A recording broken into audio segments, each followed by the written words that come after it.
The Wench is Dead by Colin Dexter. Intermittently on the Tuesday he felt sick. Frequently on the Wednesday he was sick. On the Thursday he felt sick frequently, but he was actually sick only intermittently. With difficulty early on the Friday morning, drained, listless and infinitely weary, he found the energy to drag himself from his bed to the telephone and seek to apologize to his superiors at Kidlington Police HQ for what was going to be an odds-on non-appearance at the office that late November day. When he awoke on the Saturday morning, he was happily aware that he was feeling considerably better. And indeed, as he sat in the kitchen of his bachelor flat in North Oxford, dressed in pyjamas as gaudily striped as a Lido deck chair, he was debating whether his stomach could cope with a wafer of Weetabix, when the phone rang. "Morse here," she said. "Good morning, sir. If you can hold the line a minute, Superintendent Strange would like a word with you. Just a moment, please." Morse said nothing, but he almost prayed, quite something for a low-church atheist, that Strange would get a move on and come to the phone and say whatever it was he'd got to say. Prickles of sweat were forming on his forehead, and his left hand plucked at his pyjama-top pocket for his handkerchief. "Ah, Morse, yes, sorry to hear you're a bit off colour, old boy. Lots of it about, you know. The wife's brother had it. When was it now? Oh, a fortnight or so back. No, to tell a lie, it must have been 3 weeks at least. Still, that's neither here nor there, is it?" In enlarged globules, the prickles of sweat had reformed on Morse's forehead, and he wiped his brow once more as he mumbled a few dutifully appreciative noises into the telephone. Afterwards, Morse thought he remembered concluding the conversation in a seemly manner. He remembered passing a hand once more over a forehead that now felt very wet and very, very cold, and then taking 2 or 3 hugely deep breaths, and then starting to rush for the bathroom. It was Mrs. Green, the charlady, who came in on Tuesday and Saturday mornings, who rang treble 9 immediately and demanded an ambulance. She had found her employer sitting with his back to the wall in the entrance hall, conscious, seemingly sober, and passably presentable, except for the deep maroon stains down the front of his deck chair pyjamas. Stains that in both colour and texture served vividly to remind her of the dregs in the bottom of a coffee percolator. And she knew exactly what they meant, because that cruel doctor had made it quite plain, 5 years ago now it had been, that if only she'd called him immediately, Mr. Green might still... "Yes, that's right," she heard herself say. "Just on the southern side of the Banbury Road roundabout."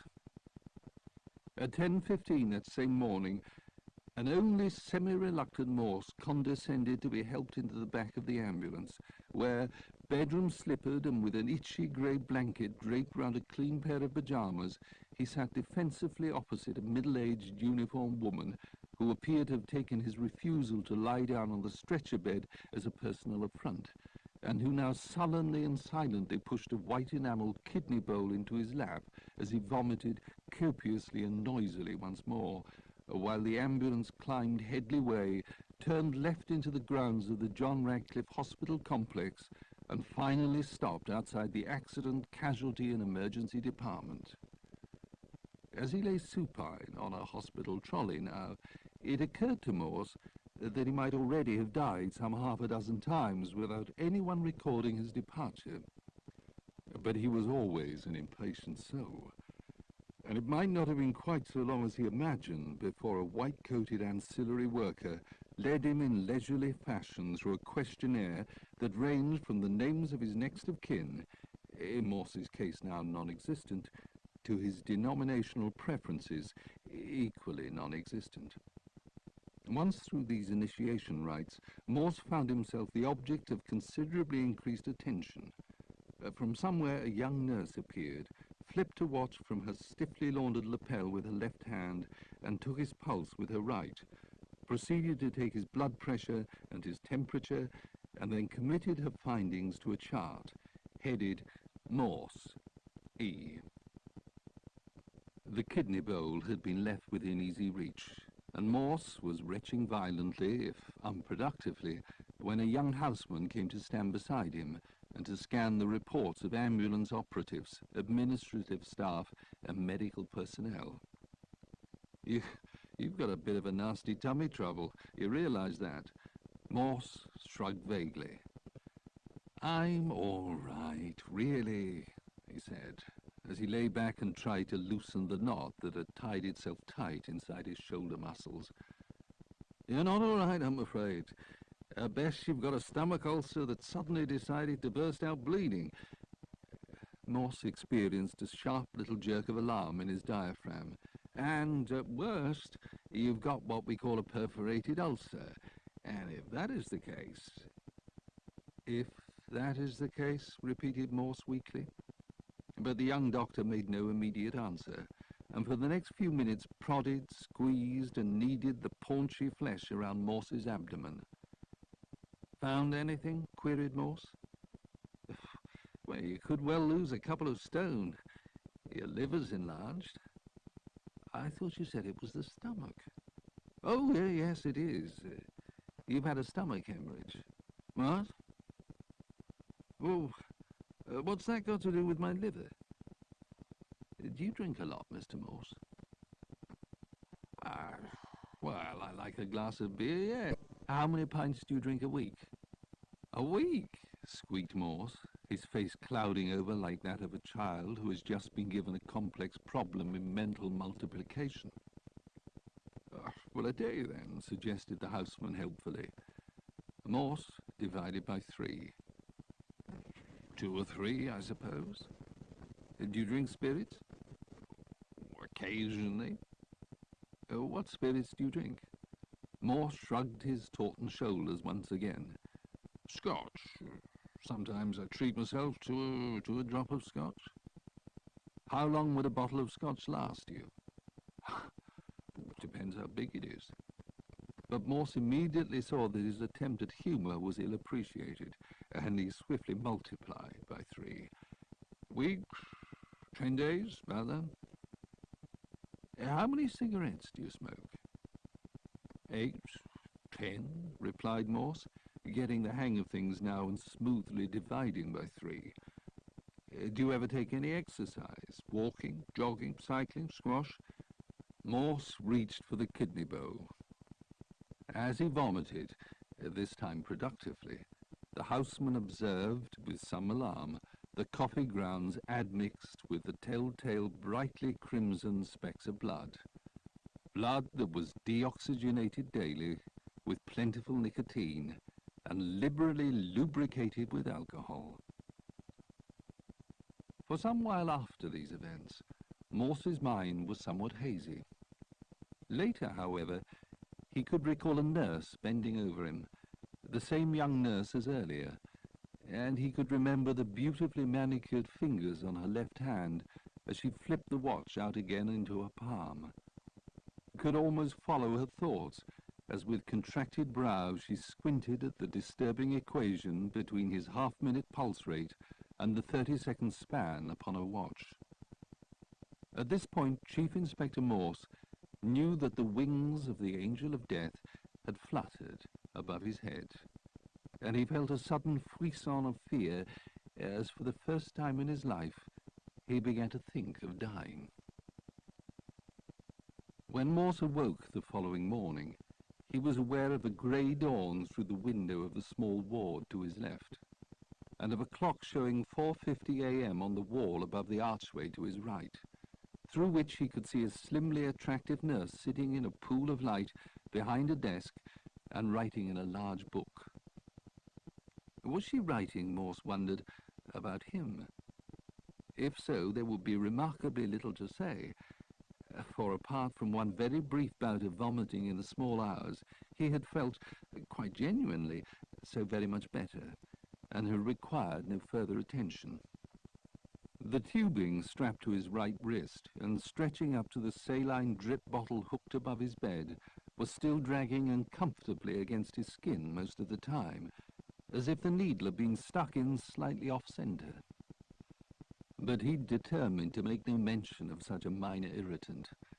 The awkward apparatus rendered him immobile, of course, at least until he had mastered the skills of the young man from the adjacent bed, who had spent most of the previous evening wandering freely, as it seemed, all over the hospital, holding his own drip high above his head like some Ethiopian athlete brandishing the Olympic torch. Morse had felt most self-conscious when circumstances utterly beyond his control had finally induced him to beg for a bottle. Yet, thus far, he had been spared the undignified palaver of the dreaded pan, and he trusted that his lack of solid nutriment during the preceding days would be duly acknowledged with some reciprocal inactivity by his bowels. And so far, so good. The nurse was talking earnestly to a slightly built, fresh-faced young houseman, his white coat reaching almost to his ankles, a stethoscope hooked into his right-hand pocket.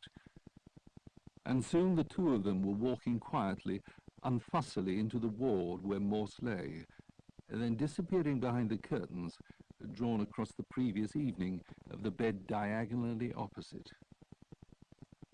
When Morse had first been wheeled into the ward, he had noticed the man who occupied the bed, a proud-looking man in his late 70s, perhaps, with an Indian Army moustache and a thin thatch of pure white hair.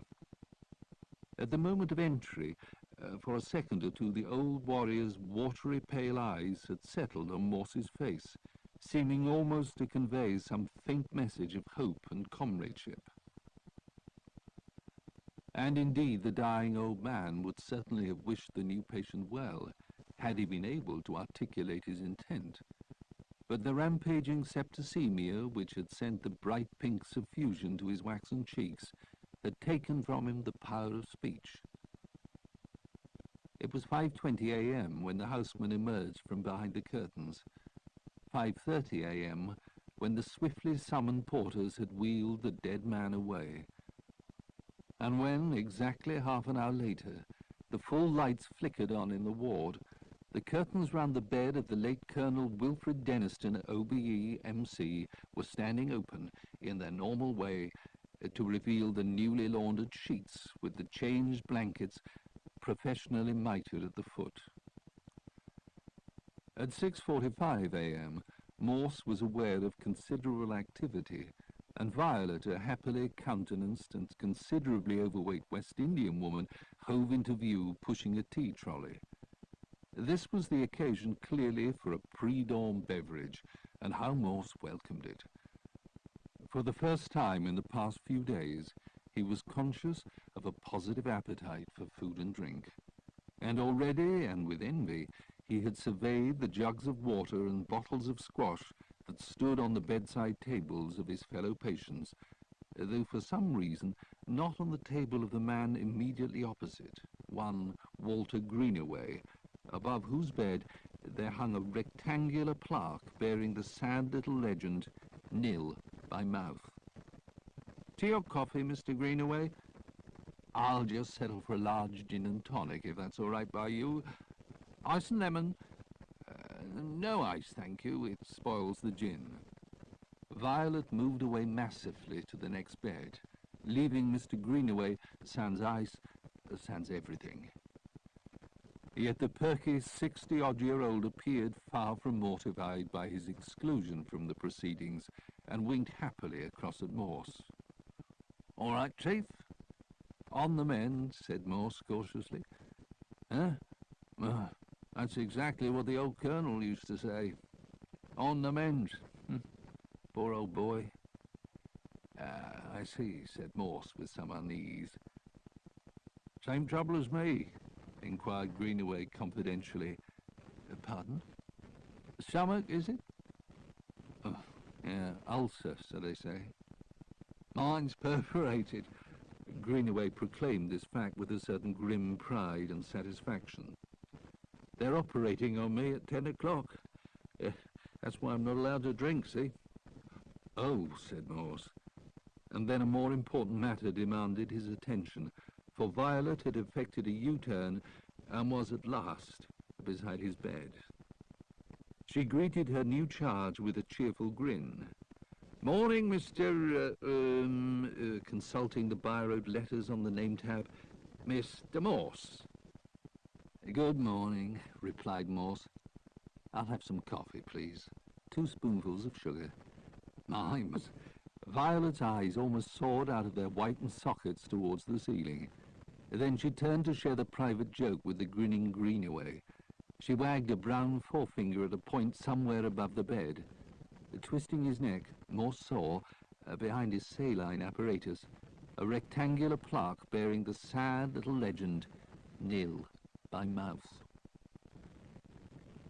Detective Sergeant Lewis came into the ward just after 7 o'clock that Sunday evening, clutching a Sainsbury's carrier bag. "How come you knew I was here?" "I'm a detective, sir, remember?" They phoned you, I suppose." "Well," said Lewis briskly, "how are things?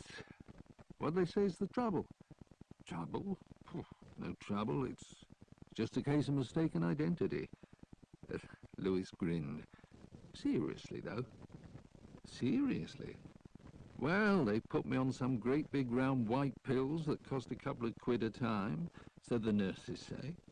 Do you realise that you can get a very decent little bottle of claret for that price?" "What about the food? Is it all right?" "Food? What food? Except for the pills, they haven't given me a thing." "Oh, is that what that means?" Lewis jerked his eyes upwards to the fateful warning above the bed. "That's just precautionary," said Morse with unconvincing nonchalance. Lewis's eyes jerked downwards this time, towards the carrier bag. "Come on, Lewis, what have you got in there?" Lewis reached inside the bag and brought out a bottle of lemon and barley water. It was just that the missus thought, well, you know, you wouldn't be allowed to drink, to drink anything else much. Very kind of her. You just tell her that the way things are, I'd rather have a bottle of that stuff than a whole crate of whiskey." "You don't mean that, sir, do you?" "It doesn't stop you telling her, does it?" "And here's a book," added Lewis, withdrawing one further item from the bag. "A book entitled Scales of Injustice, a comparative study of crime and its punishment as recorded in the county of Shropshire, 1842-1852. Morse took the thick volume and surveyed its inordinately lengthy title, though without any obvious enthusiasm. Looks a fairly interesting work." "You don't mean that, do you?" "No," said Morse. "It's a sort of family heirloom, and the missus just thought, well, you tell that wonderful missus of yours that I'm very pleased with it." Lewis was strangely gratified by his chief's reaction, and he smiled to himself.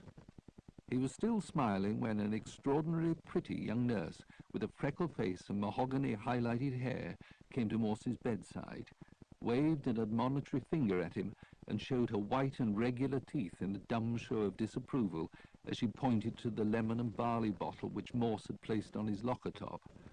Morse in turn nodded his full appreciation of the situation and showed his own reasonably regular, if rather off-white, teeth as he mouthed a silent, "Okay." "Who's that?" whispered Lewis when she had passed upon her way. "That, Lewis, is the fair Fiona. Lovely, don't you think? I sometimes wonder how the doctors manage to keep their dirty hands off her. Perhaps they don't. I thought you'd come in here to cheer me up." But for the moment good cheer seemed in short supply. The ward sister had clearly been keeping a dragon's eye on events around the bed where the dehydrated Chief Inspector lay, to which bed, with purposeful stride, she now took the few steps needed from her vantage point behind the main desk. Her left hand immediately grasped the offending bottle, while her eyes fixed unblinkingly upon the luckless Lewis. We have our regulations in this hospital. A copy of them is posted just outside the ward, so I shall be glad if you follow those regulations and report to me, or whoever's in charge, if you intend to visit again. Your friend here is quite poorly, and we're all trying our very best to see that he gets well again quickly. Now, we cannot do that if you're going to bring in anything you think might do him good, because you'd bring in all the wrong things. She had spoken in a soft Scots accent, this grimly visaged, tight-lipped sister, and Lewis looked wretchedly uncomfortable as she turned away and was gone. "Who's that?" he asked. "You have just had an encounter with the embittered soul of our ward sister." "What's her name?" "Sister MacLean. They call her Nessie." "Well, was she born near the lock?" "In it, Lewis." For a further 5 minutes, Lewis quizzed Morse quietly about the other patients, and Morse told him of the dawn departure of the ex-Indian Army man. For another 5 minutes, the two men exchanged words about Police HQ at Kidlington. Then Lewis said, "Well, I'd better be off, sir." "What else have you got in that bag?" "Nothing. Lewis, my stomach may be out of order for the minute, but there's nothing wrong with my bloody ears." When, after prolonged circumspection, Lewis decided that the customs officer was off her guard, he withdrew a small, flattish bottle wrapped in soft, dark blue tissue paper, much the colour of Nessie's uniform. "But not until it's official-like," hissed Lewis, palming the gift surreptitiously into Morse's hand beneath the bedclothes. "Bells?" asked Morse. Lewis nodded. It was a happy moment. As Lewis rose to take his leave, he dipped his hands once more into the carrier bag and produced his final offering, a paperback entitled The Blue Ticket, with a provocative picture of an economically clad nymphette on the cover. I thought you might enjoy something a little bit lighter, sir. I hope your wife never found you reading this kind of rubbish, Lewis." It was only after further testing of pulse and blood pressure, after the administration of further medicaments, that Morse had the opportunity of reading the blurb of the second work of literature, which was now in his possession. Diving into the water, young Steve Mangeller had managed to pull the little girl's body onto the yacht. Miraculously, the 6-year-old had survived, and for a few days, Steve was the toast of the boat clubs around the Florida Keys. After his return to New York, he received a letter, and inside the letter a ticket from the young girl's father, the playboy proprietor of the city's most exotic night spot, a club specializing in the wildest sexual fantasies. The book opens as Steve treads diffidently across the thick-carpeted entrance of that erotic wonderland and shows to the topless blonde seated at reception the ticket he has received, a ticket colored deepest blue. Later that evening, Morse dozed off. He was wakened by a gentle pressure on his right wrist. He opened his eyes to find himself staring up into the face of an extraordinary-looking personage. She was a very small woman, of some 75 or 80 summers, wispily white-haired, her face deeply wrinkled and unbeautiful, with an old-fashioned NHS hearing aid plugged into her left ear, its cord stretching down to a battered appliance in the pocket of a dirty, loose, grey woolen cardigan. "Mr. Horse, is it?" Her rheumy eyes squinted myopically at the elastoplast name tag, and her mouth distended in a dentured smile. "Morse," said Morse. M-O... Do you know, I think they've spelt your name wrong, Mr. Horse. I'll try to remember to tell. Morse. M-O-R-S-E. Yes, but it was expected, you know. They'd already told me that Wilfred had only a few days left to live. And we all do get older, don't we? Yes, Morse thought. Clear off, I'm bloody tired, can't you see? 52 years we'd been together. Morse belatedly realized that this was the widow of the recently departed Colonel Denniston. He nodded sympathetically. "A long time," he said. "He liked being here, you know. He was so grateful to you all." Well, I'm afraid I only came in a couple of days ago. That's why he wanted me to thank you all his old friends here." "He was a fine man," began Morse a little desperately. I wish I'd had the chance to... And that's why I've got this little book for you. He was so proud of it. It took him a very long time, and it was a very happy day for him when it was printed." She handed him a little booklet in bottle green paper covers. "It's very kind of you, because I only came in, and you will promise to read it, won't you?" "Oh, yes, certainly." The old lady smiled with the helplessness of a stranded angel, said, "Goodbye, Mr. Horse," and moved on to the next bed. Morse looked down at the slim volume thus presented. It could contain no more than, some 20-odd pages.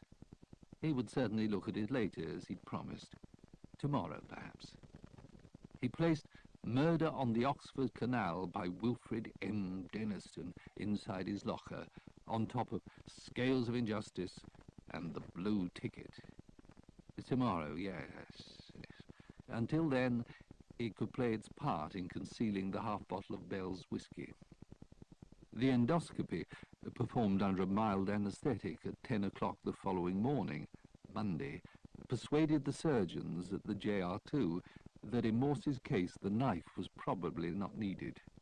Their prognosis, too, was modestly encouraging, provided the patient could settle into a more cautiously sober and restrictive regimen for the months and years ahead. Furthermore, as a token of their muted optimism, the patient was that very evening to be allowed 1/2 bowl of oxtail soup and a portion of vanilla ice cream.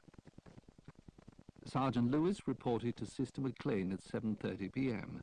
and was unsmilingly nodded through customs without having to declare one get-well card from Morse's secretary, 1 tube of mint-flavoured toothpaste from Mrs. Lewis, and 1 clean hand towel, same provenance.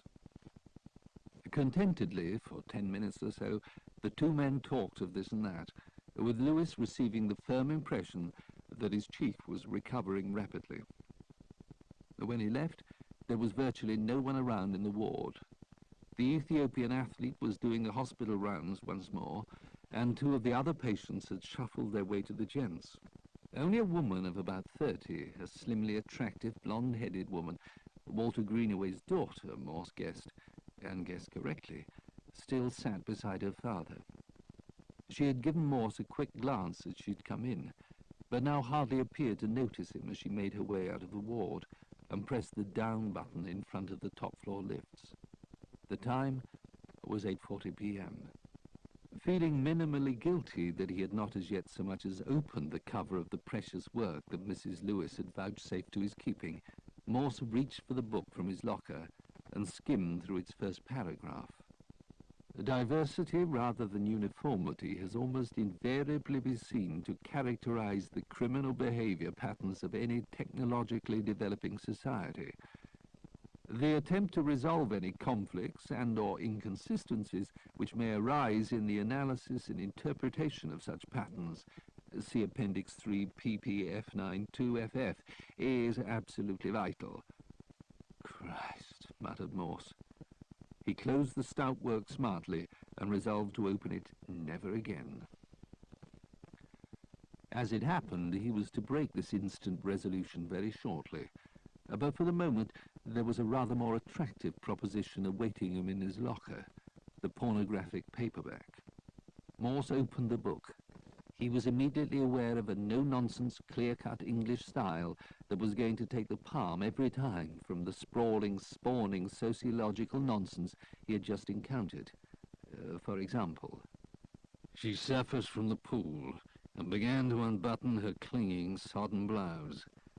And as she did so, the young men all fell silent, urging her, praying her, in some unheard but deafening chorus, to strip herself quickly and completely, their eyes now riveted to the carmine tips of her slimly sinuous fingers as they slipped inside her blouse, and so slowly, so tantalizingly flicked open a further button.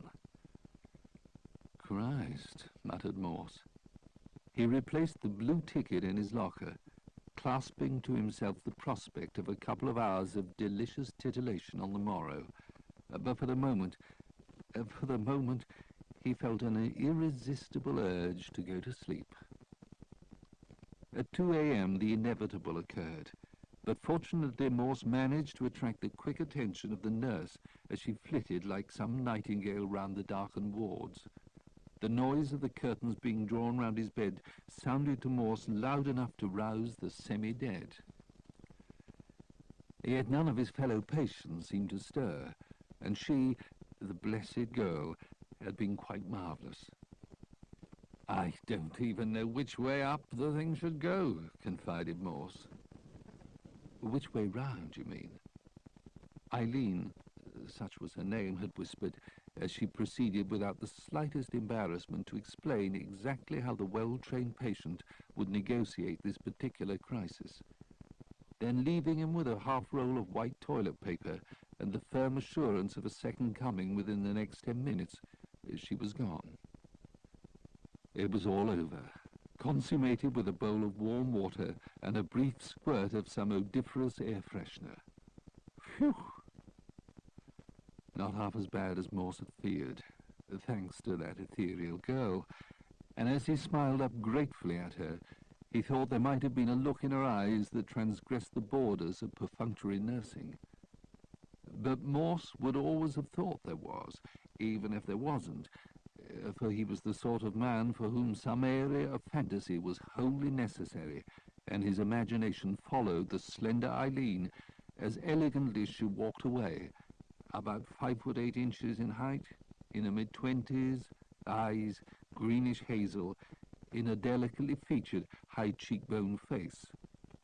No ring of any sort on either hand. Go to sleep, Morse.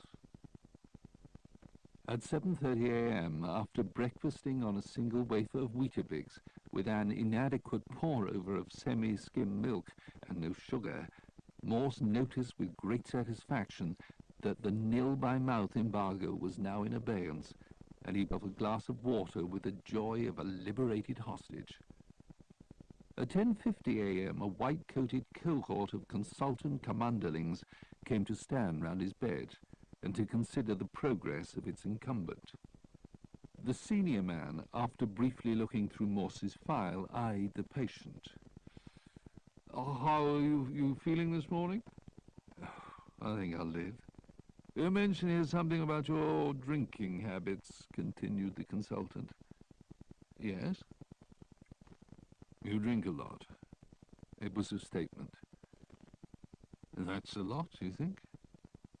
The consultant closed the file with a sigh and handed it back to Nessie. "During my long years in the medical profession, Mr. Morse, I have learned that there are two categories of statistics that can invariably be discounted. The sexual prowess of those suffering from diabetes mellitus and the boozing habits of our country's middle management." "I'm not a diabetic." "You will be if you keep drinking a bottle of scotch a week." "Oh, well, perhaps not every week." "You sometimes drink 2 a week, you mean?" When they had passed on, Morse spent 20 minutes with the Times, letters read, crossword completed. Then he folded back the covers of the blue ticket to disguise its nature from the casual observer and started chapter 1. "Good book?" "So-so." Morse had not been aware of Fiona's presence, and he shrugged non-committally, holding the pages rigidly in his left hand. "What's it called?" The Blue City." A detective story, isn't it?" Morse nodded uneasily. "Sit up." Morse leaned forward as she softened up his pillows with a few left hooks and right crosses and went on her way. Lovely girl, isn't she? It was the stricken Greenaway, now much recovered, and himself reading a book whose title was plain for all to see, The Age of Steam. "The blue ticket, that's what it is," Greenaway continued loudly. Pardon? "You got the title wrong. It's The Blue Ticket." "Did I? Oh, yes, I don't know why I'm bothering to read it, really." "Same reason I did, I suppose. Hoping for a bit of sex every few pages."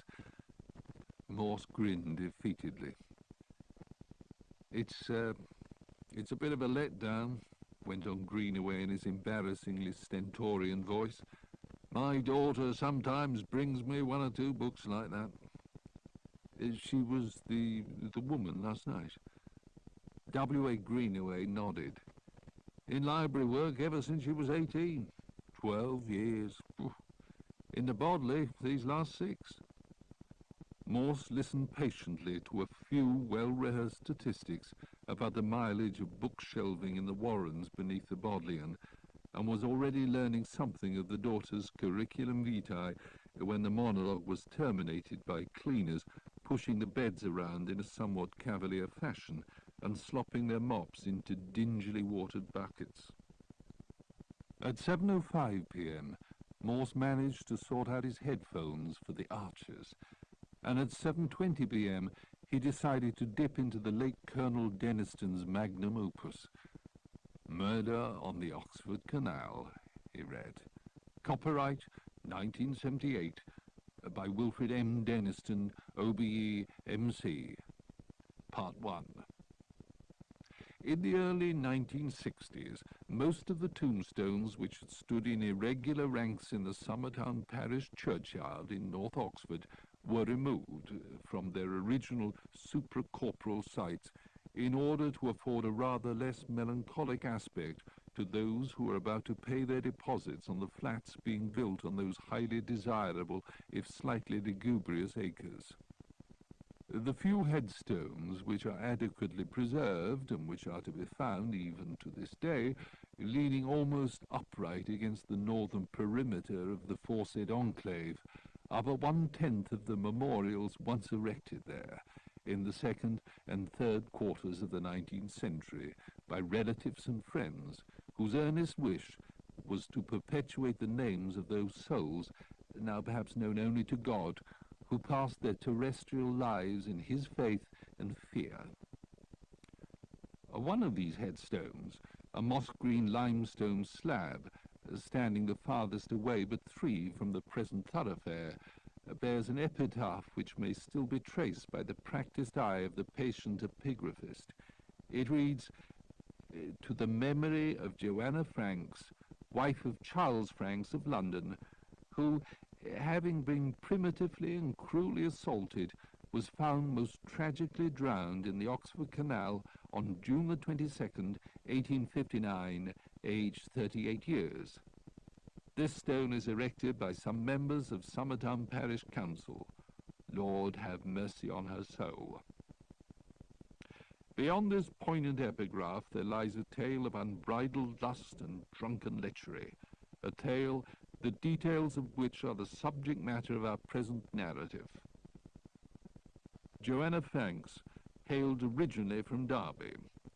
Her father, Daniel Carrick, had been accredited as an agent to the Nottinghamshire and Midlands Friendly Society, and for a good deal of his married life he appears to have maintained a position as a reasonably prosperous and well-respected figure in his home community. Later, however, and certainly in the few years prior to the tragic death of his only daughter, there was a younger brother, Daniel. He encountered a period of hard times. Joanna's first husband was F.T. Donovan, whose family sprang from County Meath. He is described by one of his contemporaries as an Irishman of many parts, and was known by the nickname of Hefty Donovan. He was a conjurer by profession, or by one of them, and appeared in many theatres and music halls, both in London and in the provinces. To attract badly needed publicity, he, at some unspecified date, assumed the splendidly grandiloquent title of Emperor of all the Illusionists. In 1853, Donovan had written, and found a publisher for, his only legacy to us, a work entitled A Comprehensive Manual of the Conjuring Arts. But the great man's career was beginning to prove progressively unsuccessful, and no stage appearances whatsoever are traceable to 1858. In that year he dies, a childless and embittered man, whilst on holiday in Ireland, where his grave now rests in a burial plot overlooking Burtnaboy Bay. Some time afterwards, his widow Joanna met and fell deeply in love with one Charles Franks, an ostler from Liverpool. The new Mrs. Franks was to find employment as a dressmaker and designer's model with a Mrs. Russell of 34 Runcorn Terrace, Liverpool. But Franks himself was less successful in his quest for regular employment, and finally decided to try his luck in London. Here his great expectations were soon realized, for he was almost immediately engaged as an ostler at the busy George and Dragon Inn on the Edgware Road, where we find him duly lodged in the spring of 1859. In late May of that same year he all he could afford, and begged her to join him as soon as possible. On the morning of Saturday, June the 11th, 1859, Joanna Franks, carrying 2 small trunks, bade her farewell to Mrs. Russell in Runcorn Terrace, and made her way by barge from Liverpool to Preston Brook, the northern terminus of the Trent and Mersey Canal, which had been opened some 80 years earlier. Here she joined one of Pickford & Co.'s express, or fly boats. A flyboat travelled round the clock, with a double crew working shifts, with horses exchanged at regular intervals along the canals. This boat was departing for Stoke-on-Trent and Fradley Junction, and thence, via the Coventry and Oxford Canals, through to London on the main Thames waterway. The fare of 16 shillings and 11 pence was considerably cheaper than the fare on the Liverpool-London railway line, which had been opened some 20 years earlier. Joanna was an extremely petite and attractive figure, wearing an Oxford blue dress with a white kerchief round her neck and a figured silk bonnet with a bright pink ribbon. The clothes may not have been new, but they were not inexpensive, and they gave to Joanna a very tidy appearance indeed. The captain of the narrowboat, Barbara Bray, was a certain Jack Rory Oldfield from Coventry. He was of a blunt, blustery type of address. He was married, though childless, and was aged 42 years. The fellow members of his crew were the 30-year-old Alfred Musson, alias Alfred Brotherton, a tall, gaunt figure, married with 2 young children; Walter Towns, alias Walter Thorold, the 26-year-old illiterate son of a farm labourer from Branbury; and Thomas Wooton, a teenage lad about whom no certain facts have come down to us. The Barbara Bray left Preston Brook at 7:30 p.m. on Saturday the 11th of June. At Fradley Junction, at the southern end of the Mersey Canal, she successfully negotiated her passage through the locks, and at 10 p.m. on Sunday the 19th of June, she slipped quietly into the northern reaches of the Coventry Canal and settled to a course almost due south that would lead down to Oxford. After reading these few pages, Morse found himself making some mental queries about a few minor items, and harbouring some vague unease about 1 or 2 major ones. Being reluctant to disfigure the printed text with a series of marginalia, he wrote a few notes on the back of a daily hospital menu, which had been left, mistakenly, on his locker. The Colonel's style was somewhat on the pretentious side, a bit too high-flown for Morse's taste. Thinking of writing, and writing books, old Donovan, Joanna's first husband, must have been pretty competent. After all, he'd found a publisher for his great work, and until the last few years of his life, this literate Irish conjurer was seemingly pulling in the crowds at all points between Croydon and Burton-on-Trent. He must certainly have had something about him, This man of many parts. Burtnaboy Bay. Morse wrote on the menu. His knowledge of geography was minimal. After winning a scholarship to the local grammar school, the choice of the 3 Gs had been thrust upon him: Greek, German, or geography. Little real choice, though, for he had been thrust willy-nilly into the Greek set, where the paradigms of nouns and verbs precluded any knowledge of the Irish counties. What was the name? Burtnaboy Bay. It was paradoxical, perhaps, that Morse should suddenly have found himself so fascinated by the Oxford Canal. He was aware that many people were besotted with boat life, but in Morse's extremely limited experience, narrowboating figured as a grossly overrated activity. Once he had agreed to be piloted from the terminus of the Oxford Canal at Hythe Bridge Street up to the Plough at Wolvercote, a journey of only a couple of miles. The journey had been so fraught with misfortunes that the finishing line was finally reached with only 5 minutes drinking time remaining, and that on a hot and thirsty Sunday afternoon. That particular boat had required a couple of people, one to steer the thing, and one to keep hopping out for locks and what the handbook called attractive little drawbridges. Now, Joanna's boat had got 4 of them on it, 5 with her, so it must surely have been awfully crowded on that long and tedious journey, pulled slowly along by some unenthusiastic horse. Too long. Far quicker by rail, of course, and the fare she paid, 16 shillings and 11 pence, seemed on the face of it somewhat on the steep side for a trip as a passenger on a working boat. In 1859? Surely so. What would the rail fare have been then? Morse had no idea. Boats in the 19th century had been crewed by assortments of men from all over the place. They carried their cargoes of coal, salt, china, agricultural produce, other things. What other things? And why on earth all those aliases? Were the crewmen counted a load of crooks before they ever came to court? Did everyone on the canal have 2 names, a by-name, as it were, as well as one written in the christening book? Surely any jury was bound to feel a fraction of prejudice against such, well, even before. He was feeling tired, and already his head had jerked up twice after edging by degrees towards his chest. The following morning, Wednesday, was busy and blessed, and when at 10 a.m. Fiona had come to remove the saline drip permanently, Morse knew that the gods were smiling. When further, he walked down the corridor to the washroom without encumbrance and without attendant, he felt like Florestan newly released from confinement in Actua Fidelio.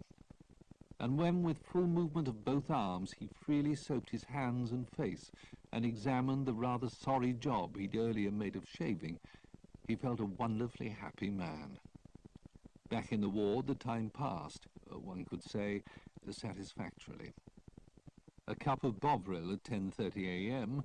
was followed by a further recital from Mr. Greenaway of his daughter's quite exceptional qualities, a woman without whom it appeared the Bodleian would have considerable difficulty in discharging any of its academic functions, after which Morse turned to Murder on the Oxford Canal, Part 2.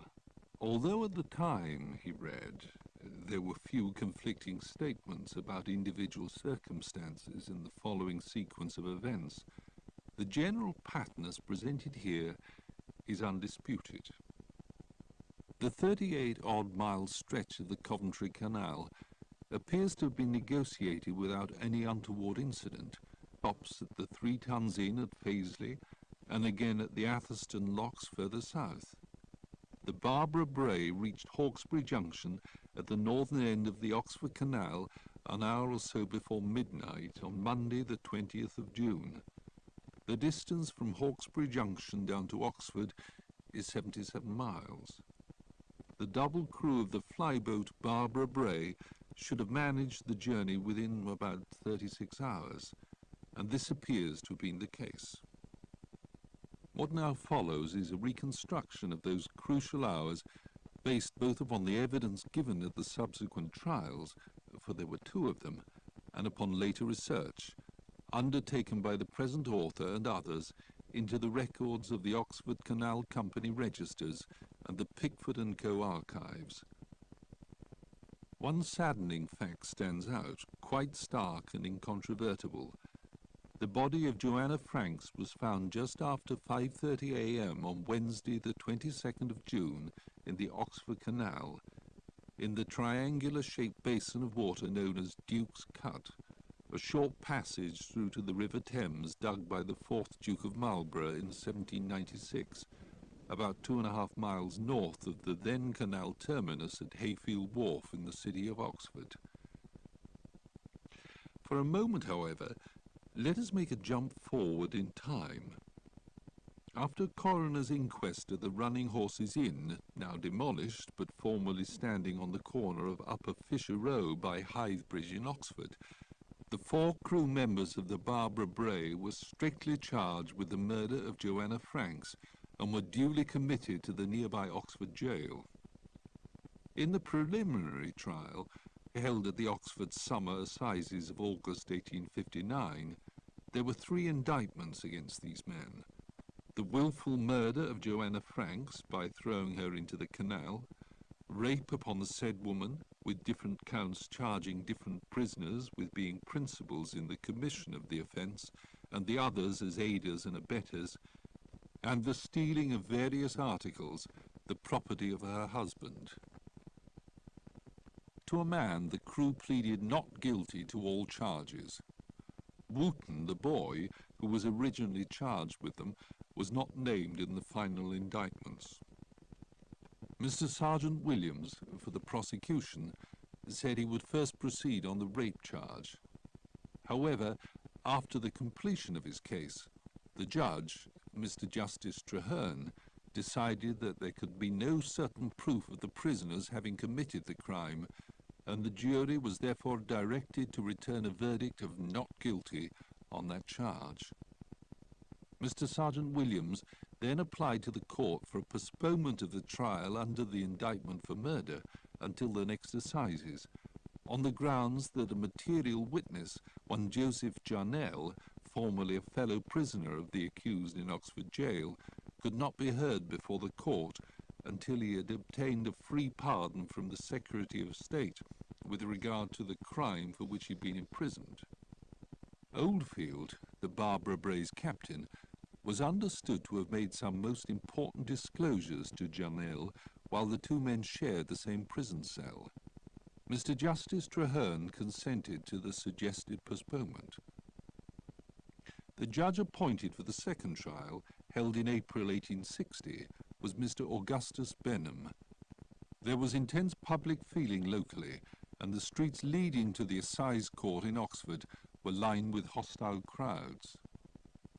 The 3 prisoners appeared at the bar wearing the leather belts and sleeve waistcoats usually worn at that time by the canal boatmen, and were duly charged with wilful murder by casting, pushing, and throwing the said Joanna Franks into the Oxford Canal, by which means she was choked, suffocated, and drowned.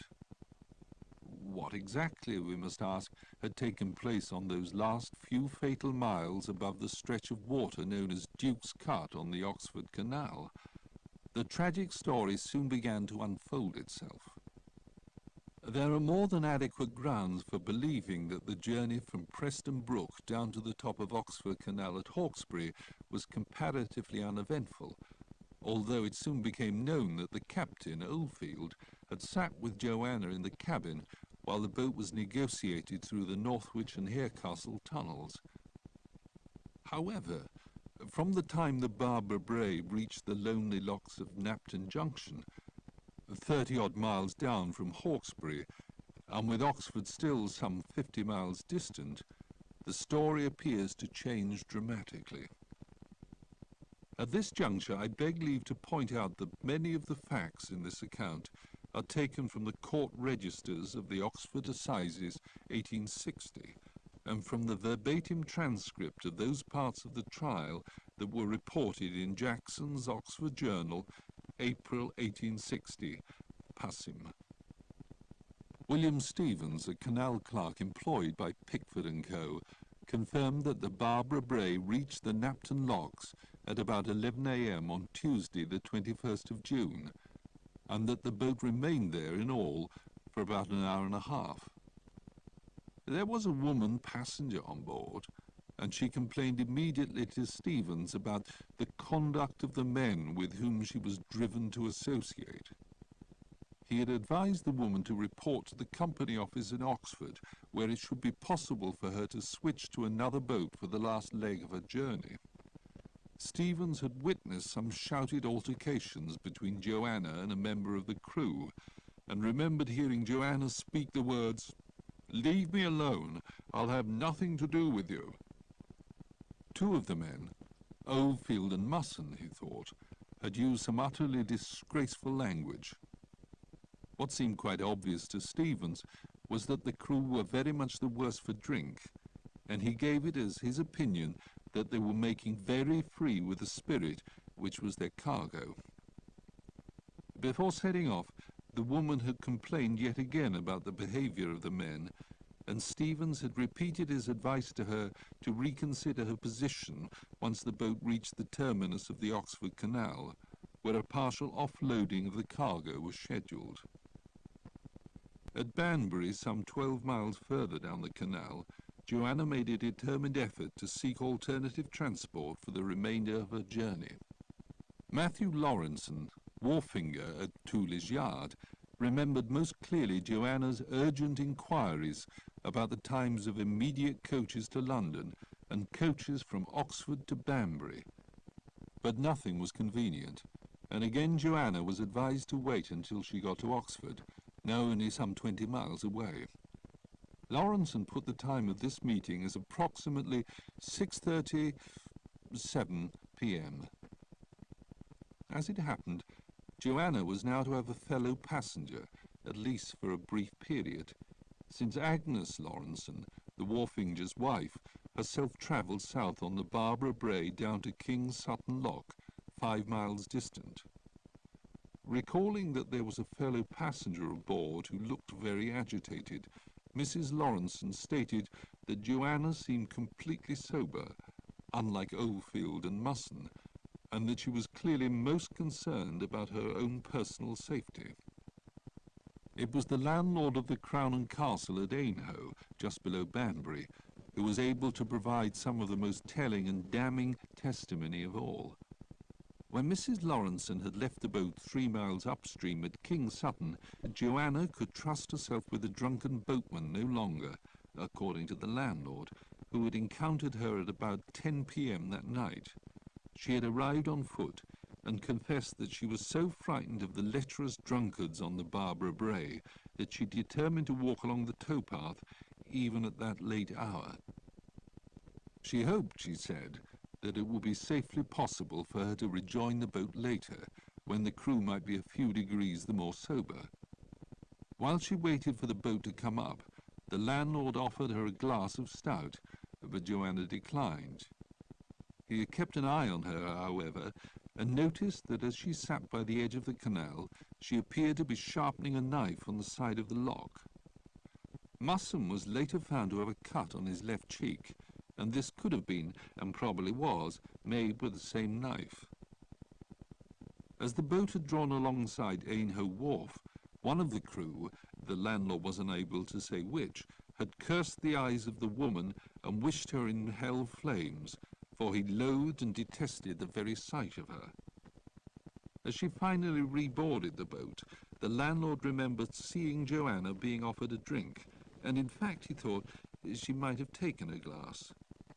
But this evidence must be discounted wholly, since Mr. Bartholomew Samuels, the Oxford surgeon who conducted an immediate post-mortem, found no evidence whatsoever of any alcohol in poor Joanna's body. George Bloxon, the captain of a northward-bound Pickford boat, testified that he had drawn alongside Oldfield's boat just below Aynhoe, and that a few exchanges had been made, as normal, between the two crews. Oldfield had referred to his woman passenger in terms which were completely disgusting, vowing in the crudest language what he would do with her that very night, or else he would burke her. Author's note: Burke was a criminal who had been executed some 30 years earlier for smothering his victims and then selling their bodies for medical dissection. George Bloxham added that Oldfield was very drunk, and Musson and Towns too were rather well away, the pair of them. James Robson, keeper of the Somerton Deep Lock, said that he and his wife Anna were awakened at about midnight by a scream of terror coming from the direction of the lock. When they looked down from the bedroom window of the lockhouse, they saw some men by the side of the boat, and a woman seated on top of the cabin with her legs hanging down over the side. Three things the Robsons were able to recall from that grim night. Joanna had called out in a terrified voice, "I'll not go down, don't attempt me."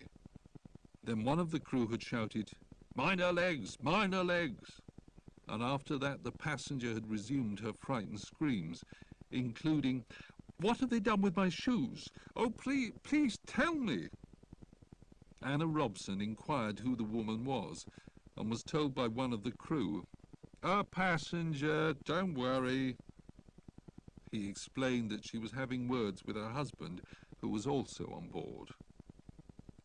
At this point, or shortly after, it appears that the terrified woman took another walk along the towpath to escape the drunken crew. But she was almost certainly back on board when the boat negotiated Gibraltar Lock. After which, and only some very short time after, she must have been out walking yet again, since Robert Bond, a crew hand from the narrowboat Isis, recorded his surprise that such an attractive woman should be out walking on her own so late, and he recalled asking her if all was well. But she had only nodded, hurriedly, and passed on into the night. As he approached Gibraltar Lock, Bond had met Oldfield's boat, and was asked by one of the crew if he had seen a woman walking the towpath, the man adding in the crudest terms what he would do to her once he had her in his clutches once again. As with part one, Morse found himself making a few notes, mentally this time, as he read through the unhappy narrative. For some reason he felt vaguely dissatisfied with himself. Something was nagging at his brain about part one, but for the present he was unable to put a finger on it. It would come back to him once he'd reread a few pages. No hurry, was there? And yet the doubts persisted in his brain. If sex was at the bottom of things, why were the rape charges dropped to the first trial? Agreed there was no DNA biological fingerprinting in the 1850s, but even in that era, the charge of rape could often be made to stick without much difficulty, and Confucius's old pleasantry about the comparative immobility of a man with his trousers round his ankles must have sounded just as hollow then as now. This Lawrenson woman, with her husband's full consent, one must assume, had joined the Barbara Bray for the journey down to King Sutton with, as the reader was led to believe, a boatload of sexually rampant dipsomaniacs. Difficult to swallow. Unless, of course, the wharfinger, Lawrenson, was perfectly happy to get rid of his missus for the night, or for any night, whatever the company she might be keeping. Shoes. What was all that about those shoes? There would surely have been more intimate items of Joanna's wardrobe to pilfer, if the crewmen had been seeking to effect some easier sexual congress. One of them might perhaps have been a clandestine foot fetishist. And then there were those journeys through the two tunnels, when Oldfield had sat with Joanna, or when, as Morse translated things, he put his arms round the girl in the eerie darkness and told her not to be afraid. And those last complex, confusing paragraphs. She'd been desperately anxious to get off the boat and away from her tipsy persecutors. But why has she always been so anxious to get back on again? Airy-fairy speculation, all this. But there were at least two things that could be factually checked. He could soon discover how much an alternative route to London would have cost. What, for example, was the rail fare to London in 1859? Interesting. As, come to think of it, were those double quotation marks in the text, presumably the actual words directly transcribed and reported verbatim, and therefore primary source material for the crewman's trial. Morse looked through the interspersed quotations again, and one in particular caused his mind to linger. Coaches to London and coaches from Oxford to Banbury. Now, if those were the exact words Joanna had used, if they were, why had she asked for the times of coaches from Oxford to Banbury? Surely she should have been asking about coaches from Banbury to Oxford. Unless...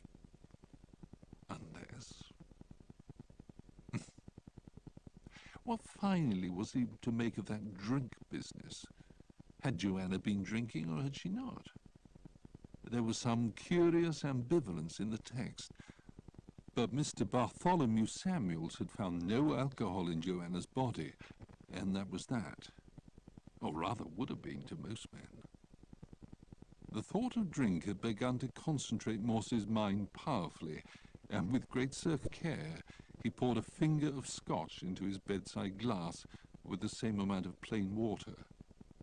After a few minutes his mind was flooding with ideas, exciting ideas, and furthermore he realized that he could begin to test one or two of his hypotheses that very evening. That is, if Walter Greenaway's daughter came to visit. As she walked down Broad Street at 7:40 a.m. the following morning, Thursday, Christine Greenaway was thinking, still thinking, about the man who had spoken to her the previous evening in Ward 7C on the top floor of the JR2. All because he'd asked her, so nicely, to look up something for him in the Bodley. So earnest, so grateful he'd seemed. And that was silly, really, because she'd willingly have helped him anyway. That's why she'd become a librarian in the first place, and over these last years she had felt a sense of importance and enjoyment in her job, of functioning happily in the workings of the university. Of course, there'd been some major disappointments in her life, as there had been, she knew, with most folk. Married at 22, she'd been a divorcee at 23. If ever she did look for another husband, he would have to be someone she could in some way come to respect. To respect for his conversation, or his experience, or his intellect, or his knowledge, or his... well, his anything at all, really, except a pride in his sexual prowess.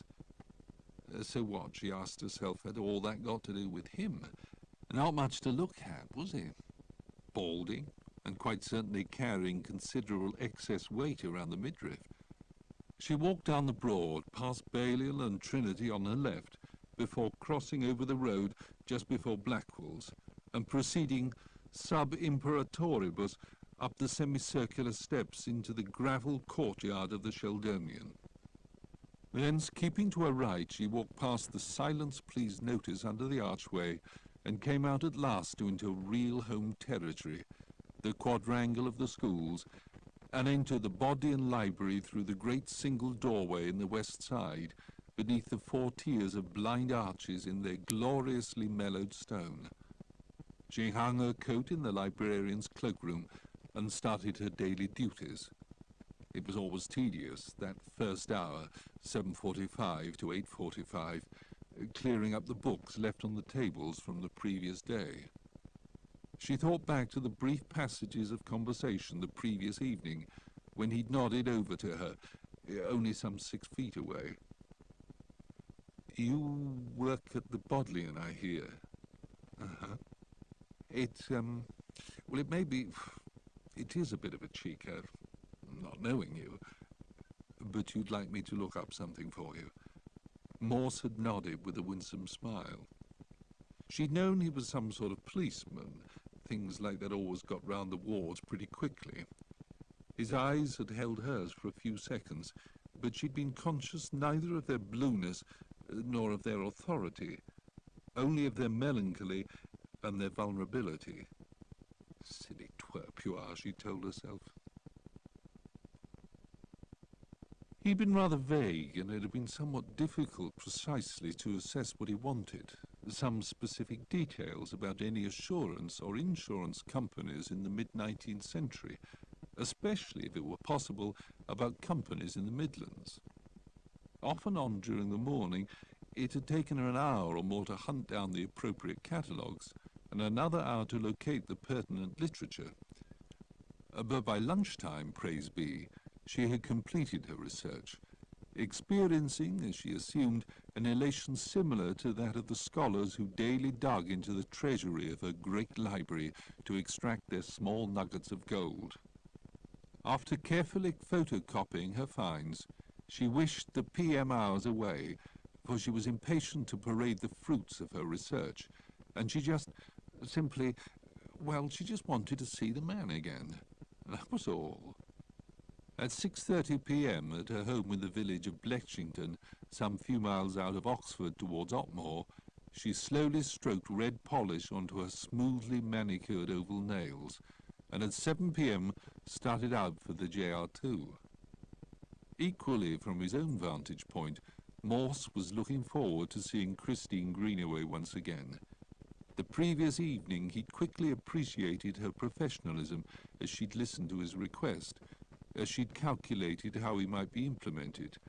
In a more personal way he'd noted, too, the candour and intelligence of her eyes almost as blue as his own, and the quiet determination around her small mouth. So it was that at 7:25 p.m. he was sitting in his neatly remade bed, newly washed, erect against his pillows, his thinning hair so recently recombed. Whereupon a succession of disappointments was sent to try him. First, Mrs. Green, his charlady, arrived with a wilting collection of white chrysanthemums and commandeered the sole chair beside his bed. On several occasions from her father's bedside, Christine Greenaway half-turned in the course of her filial obligations. 2 or 3 times her eyes locked with Morse's, hers with the half-amused smile of understanding, his with all the impotence of a stranded whale. Just as Mrs. Green was finally persuaded to leave, a white-coated consultant decided to give 10 minutes of his time to Greenaway Senior, and then to confide his prognosis to Greenaway Junior. Then Lewis came. Never had Morse been less pleased to see his sergeant, but there was no way that he could dislodge him until his visit had run its full and predictable course. On leaving, he presented Morse with a large bunch of white seedless grapes, and at the moment when he left, the bell rang for the end of visiting time. On her way out, Christine came across to Morse's bed and handed him 6 large photocopied sheets. "I hope this is what you wanted." "I'm ever so grateful. It's a pity we didn't have a chance to." "I understand. I do understand," she said. "And you will let me know if I can do anything else. Look, perhaps if we... come along now, please," the charge nurse's imperious voice as she walked quickly around the beds. "Will you be in tomorrow?" asked Morse quickly. "No, not tomorrow. We've got some librarians coming from California." "Come along now, please." It was at 9:20 p.m. that Morse settled back against his piled pillows to glance quickly through the photocopied material Christine had found for him. In the foreword to the Insurance Guide and Handbook 1860, bless the girl, she'd even got the exact year, the anonymous author stated his determination to soldier along in this vale of tears for as long as decently possible. Thus it is that all our efforts are forever required, not to surpass what we may call the biblical par for life, that famous 80 years and 10, but to come reasonably near to attaining it at all. For it is only by continuous vigilance and energy in the work for self-preservation that the appointed average can be brought into view, and with God's grace achieved. When that same author went on to assert that mortality had decreased by 2/5 between 1720, Morse began to wonder what on earth such a bafflingly unscientific, indeed quite nonsensical statement might mean. What did seem immediately clear, as he read through the small print, was that people during those years were beginning to live rather longer, and that by the middle of the 19th century, insurance companies were beginning to match this sociological phenomenon with increasingly attractive rates and premiums, in spite of the somber statistics appended to each year, right up to the 1850s. Like 1853, e.g., the figures for which Morse now considered. Of the 500,000 or so departed souls reported in the pages of the guide, 55,000 had died of consumption, 25,000 of pneumonia, 24,500 of convulsions, 23,000 of bronchitis, 20,000 of... Well, as he lay back on the pillows and thought of the circumstances besetting the luckless Joanna Franks, who had died neither of consumption nor pneumonia, nor... Well, he suddenly fell into a sleep so deep that he missed his 10 p.m. Horlicks and his treasured digestive biscuit. When he was woken rather, the following morning, he felt wonderfully refreshed. With breakfast, temperature, wash, shave, blood pressure, newspaper, tablets, Bovril, all these now behind him, and not a visitor in sight, he settled down to read Part 3 of Murder on the Oxford Canal. Joanna Franks' body, he read, was found at Duke's Cut at about 5:30 a.m. on Wednesday, the 22nd of June, 1859. Philip Tomes, a boatman, said he was passing down canal towards Oxford when he saw something in the water, something which was soon identified as, in part, a woman's gown. What else, though, he could not for the moment make out in the darkened waters. The object was on the side of the canal opposite the towpath, and in due course he discovered it to be the body of a female, without either bonnet or shoes. There was no observable movement about her. She was lying on her face. Tomes stopped his boat, and with a boat hook gently pulled the body to the towpath side, where he lifted it out of the water, in which latter task he was assisted by John Ward, a Kidlington fisherman who happened to be passing. Both men noticed that the face appeared to have turned quite black. John Ward arranged for the body to be taken down to the Plough Inn at Wolvercote. It appears from various strands of interweaving evidence that Oldfield and Musson, and by one account Towns himself, left the Barbara Bray at roughly the point where Joanna met her death, and that they were seen standing together on the towpath side of the canal just below Duke's Cut. A man passed by the area at the crucial time, 4 a.m. or just after, and both Oldfield and Musson, with great presence of mind, asked him if he had seen a woman walking beside the canal. The man had replied, as they clearly recalled, with a very definite no, and had made to get further on his way with all speed.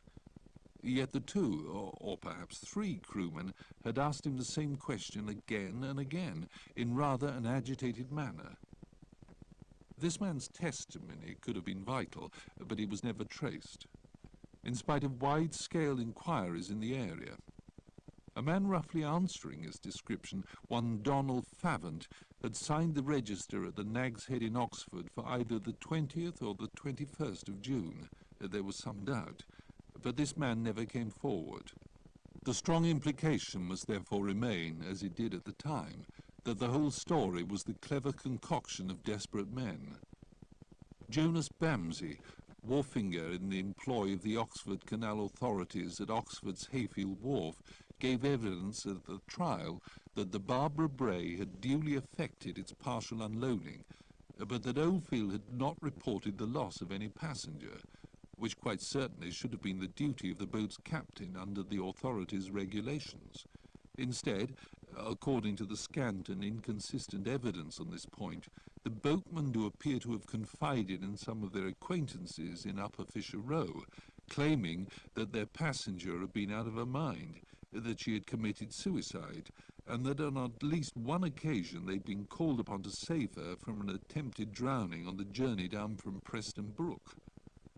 Later that dreadful day, when the crew of the Barbara Bray came to negotiate the lock on the Thames at Iffley, 2 miles downstream from Folly Bridge, Oldfield spoke to the keeper, Albert Lee, and reported to him and his wife, coincidentally also named Joanna, that a passenger on his boat had been drowned, and that she was most sadly deranged, and had been a sore trial to him and his fellow crew members ever since she'd first embarked at Preston Brook.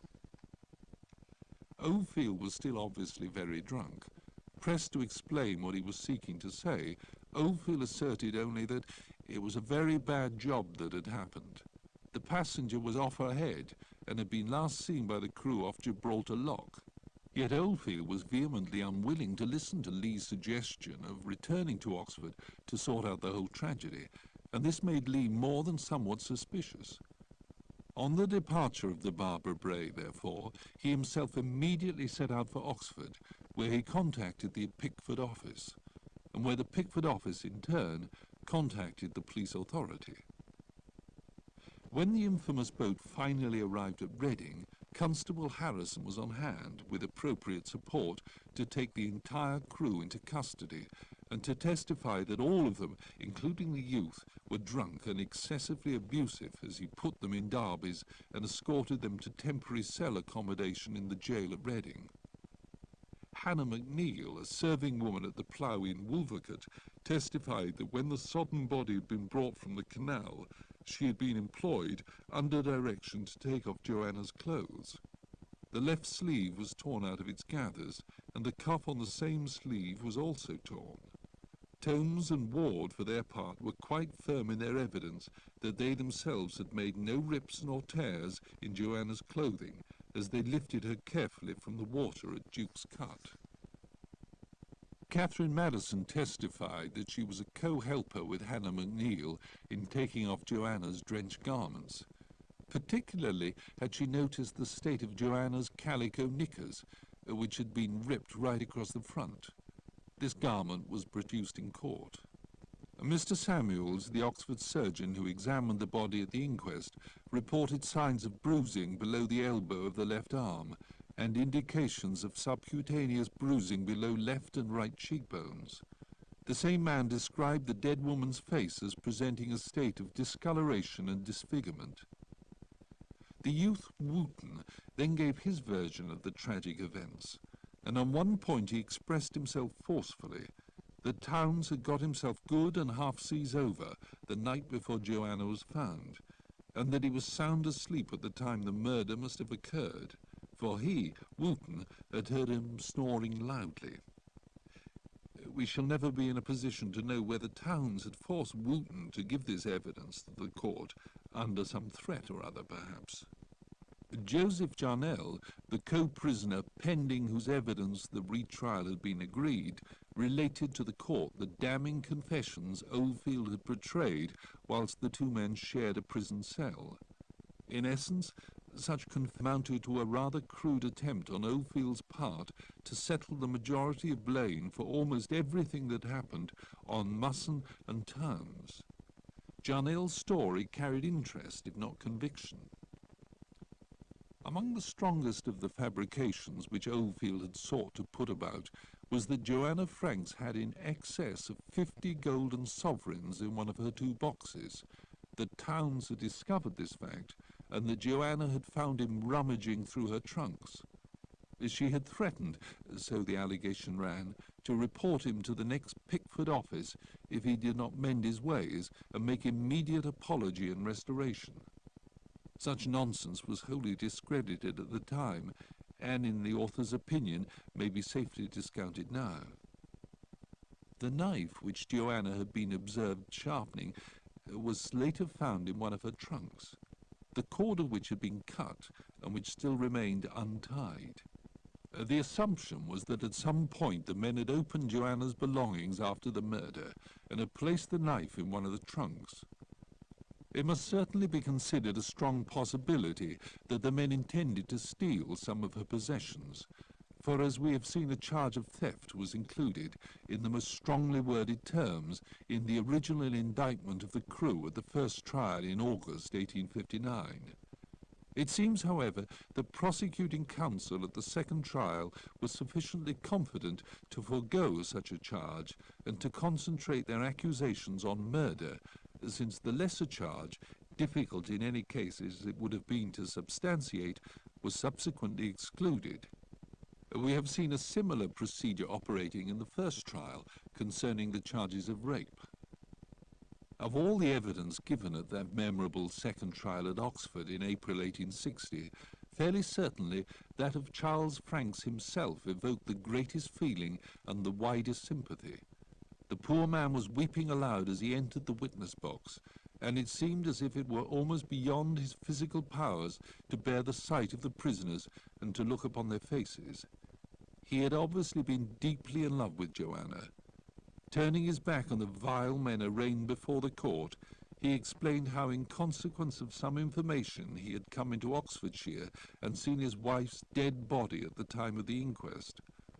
For although it was dreadfully disfigured, here the poor fellow could not at all restrain his feelings, yet he knew it by a small mark behind his wife's left ear, a mark which only a parent or an intimate lover could have known. Corroboration of identification, if in fact corroboration was needed, was afforded by the shoes later found in the fore-cabin of the Barbara Bray, which matched in the minutest degrees the contours of the dead woman's feet. At the conclusion of the hearing, and after a lengthy summing up by Mr. Augustus Benham, the jury, under their duly appointed foreman, begged permission of his lordship to retire and consider their verdict. Morse knew that something had at last prodded him into a more intelligent appraisal of the Colonel's story, because he was now beginning to take account of 2 or 3 major considerations which had been staring at him all the while. The first of these was the character of Joanna Franks herself. How had it come about, whatever the fortuitous, involuntary, or deliberate circumstances in which Joanna met her death, that the crew of the Barbara Bray insisted, time and time again, that the wretched woman had been nothing but one long, sorry trial to them all, ever since she had first jumped on board at Preston Brook?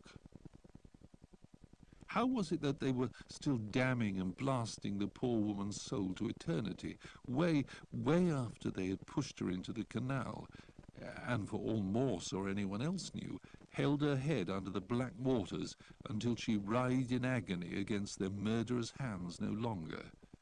Had a satisfactory explanation been forthcoming for such an attitude? All right, there was still part 4 of the story to come, but so far the answer was no. There was thought, as it now occurred to Morse, one possible dimension to the case that the good Colonel had never even hinted at, either through an excessive sense of propriety or from a lack of imagination, namely that Joanna Franks had been a seductive tease, a woman who, over those long hours of that long journey, had begun to drive the crew towards varied degrees of insanity with her provocative overtures, and to foster the inevitable jealousies arising therefrom. Come off it, Morse. Yes, come off it. There was no evidence to support such a view. None. Yet the thought stayed with him, reluctant to leave. There was a second general consideration which, from the point of view of criminal justice, struck Morse as considerably more cogent and a good deal less contentious. In the courtroom itself, the odds did seem, surely, to have been stacked pretty heavily against the crew of the Barbara Bray, with presumption of innocence playing decidedly second fiddle to assumption of guilt. Even the fair-minded Colonel had let his prejudgments run away with him a little. Already he decided that any ostensible concern on the part of the boatman for the missing passenger, believed drowned, was only shown with great presence of mind in order to establish a semi-convincing alibi for themselves. Already he had decided that the same boatman, still obviously very drunk, and by implication still knocking it back at top tipplers' rates, had manoeuvred their infamous craft down the Thames to Reading without having the common decency to mention to anyone the little matter of the murder they committed on the way. Did, Morse asked himself, wicked men tend to get more drunk, or more sober, after committing such callous crimes? Interesting thought. Yes, and there was a third general point, one that seemed to Morse most curious. The charges both of theft and of rape had for some reason been dropped against the boatman. Was this because the prosecution had been wholly confident and decided to go for the graver charge of murder, with the expectation, fully justified, that they had sufficient evidence to convict Rory Oldfield and Co. on the capital indictment? Or was it just possible that these charges were dropped because there was no convincing evidence to support them? And if so, was the indictment for murder entered upon by the prosecution for one simple reason, that it presented the only hope of bringing those miserable men to justice? Certainly, as far as multiple rape was concerned, the evidence must have been decidedly dodgy, as the judge in the first trial had pronounced. But what about theft? The prerequisite of theft was that the aggrieved party possessed something worth the stealing.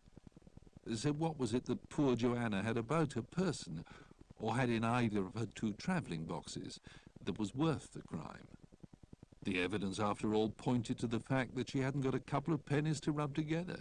Her fare for the canal trip had been sent up from her husband in London, and even facing the terrible risks of travelling with a drunken, lecherous crew, certainly after Banbury had been reached, she had not taken, and not been able to take, any alternative means of transport to get to her husband, who was awaiting her in the Edgware Road. So, what had she got worth stealing? There were those shoes, too. Did Joanna deliberately leave off her shoes? Did she enjoy the feel of the mud between her toes along the towpath, like some barefoot hippie on a watery walk around Stonehenge in the dawn? What a strange case it had been. Morse had a good deal of experience of cases where the forensic and pathological evidence had been vital to the outcome. But he wasn't particularly impressed with the conclusions that presumably must have been drawn from Mr. Samuel's comparatively scientific findings. For Morse, the state of the dress and the bruising described would have been much more consistent with Joanna being held firmly from behind, with the assailant's left hand gripping her left wrist, and his right hand being held forcibly across her mouth, where thumb and forefinger would almost invariably produce the sort of bruising mentioned in the recorded description. What of this Jarnell fellow? The prosecution must have been considerably impressed at the first hearing with his potential testimony. Why otherwise would anyone have been willing to postpone a trial for 6 months on the word of a jailbird? So why was it that, when he duly turned up to tell his tale at the second trial, no one wished to listen to him? Had there been something, some knowledge somewhere, that had caused the court to discount, or at least discredit, the disclosures his cellmate Oldfield had allegedly made to him? The one vital point Jarnell disclosed was that Oldfield had not only protested his own innocence of the murder, but had also sought to shift all responsibility onto his fellow crewmen. Not, to be sure, a very praiseworthy piece of behaviour. Yet, if Oldfield himself were innocent, where else could he have laid the blame? A little thought struck Morse at this point and lodged itself in the corner of his brain for future reference. And a rather bigger thought struck him simultaneously, that he needed to remember that he was only playing a game with himself, only trying to get through a few days' illness with a happy little problem to amuse himself with, like a tricky, cryptic crossword from the listener. It was just a little worrying, that was all. The way the dice had been loaded all the time against those drunkards who had murdered Joanna Franks. If they had. The thought that the crewman may not have been guilty of Joanna Franks' murder proved to be one of those heady notions that evaporate in the sunrise of reason. For if the crewman had not been responsible, who on earth had? Nevertheless, it seemed to Morse pretty much odds-on that if the case had been heard a century later, there would be no certain conviction. Doubtless, at the time, the jury's verdict had looked safe and satisfactory, especially to the hostile crowds lining the streets and baying for blood. But should the verdict have been reached? True, there was enough circumstantial suspicion to sentence a saint, yet no real direct evidence, was there? No witnesses to murder, no indication of how the murder had been committed, no adequately convincing motive for why. Just a time and a place, and Joanna lying face downwards in Duke's Cut all that while ago. Unless, of course, there were some passages of evidence not reported, either from the first or the second trial. The Colonel had clearly been more interested in the lax morals of the boatman than in any substantiation of the evidence, and he could just have admitted the testimony of any corroborative witnesses who might have been called. Perhaps it would be of some interest in this harmless game he was playing to have a quick look through those court registers, if they still existed, or through the relevant copies of Jackson's Oxford Journal, which certainly did exist.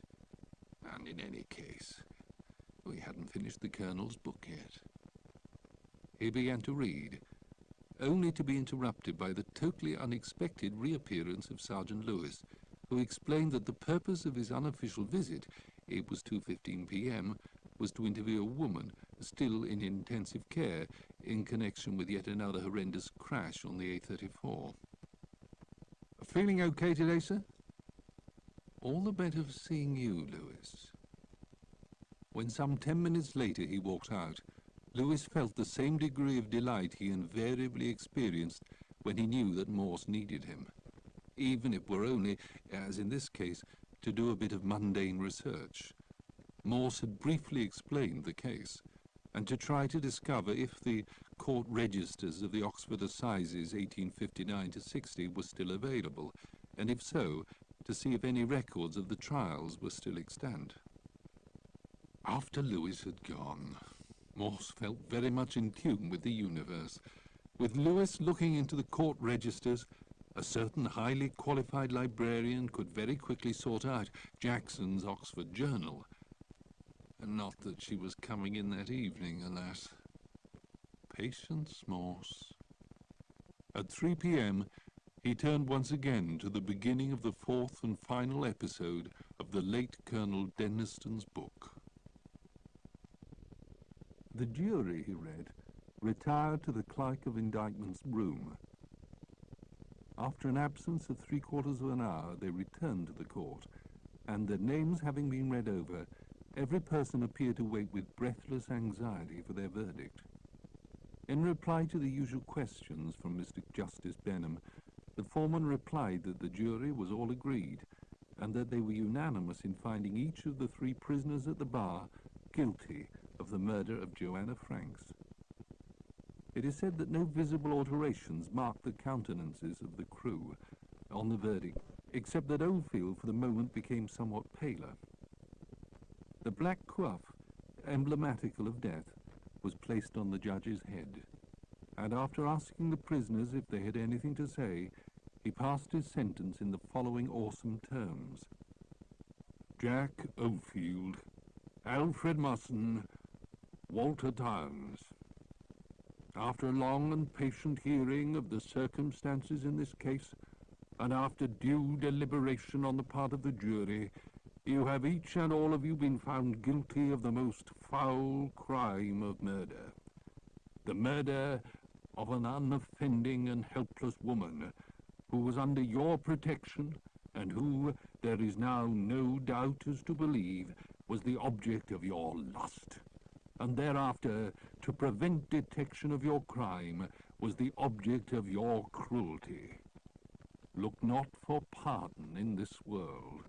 Apply to the God of mercy for that pardon which he alone can extend to sinners who are penitent for their misdeeds.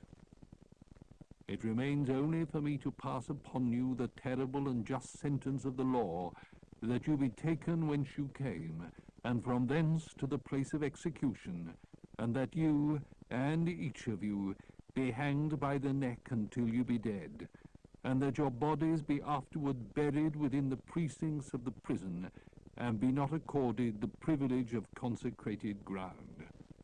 And may God have mercy on your souls. After the trial was over and sentence pronounced, the three men still persisted in maintaining their innocence. Indeed, Oldfield's wife, who visited the prison, was so agitated by her husband's protestations that she herself was thrown into a sore fit. It had seemed reasonably clear from various statements, including those of Oldfield and Musson, that Towns had been somewhat less involved in the happenings on the canal journey than the other two. It was no surprise, therefore, that some members of the legal professions now thought that there was a case for the reconsideration of the sentence upon Towns. So a letter, setting forth their agreed view, was taken to London by a barrister, and a special interview with the Secretary of State was obtained. As a result of such representations, Towns was reprieved at the 11th hour. The good news was broken to him as the three men were receiving for the last time the Holy Sacrament from the prison chaplain. Towns immediately burst into a flood of tears, and taking each of his former associates by the hand, kissed them affectionately, repeating, "God bless you, dear friend. God bless you, dear friend." He was later transported to Australia for life, where he was still alive in 1884, when he was seen and interviewed by one Samuel Carter, like Oldfield and Towns, a citizen of Coventry, who took a lively interest in local history and who wrote of his experiences on his return to England the following year. Samuel Carter's book, Travels and Talks in the Antipodes, was published in 1886 by the Farthingale Press of Nottingham. Oldfield and Musson were duly hanged in public at Oxford. According to the newspaper reports, as many as 10,000 people were estimated to have witnessed the macabre spectacle. Not a spare square foot of space was to be found when at the appointed hour the execution occurred. First to appear was the prison chaplain, solemnly reading the funeral service of the Church of England.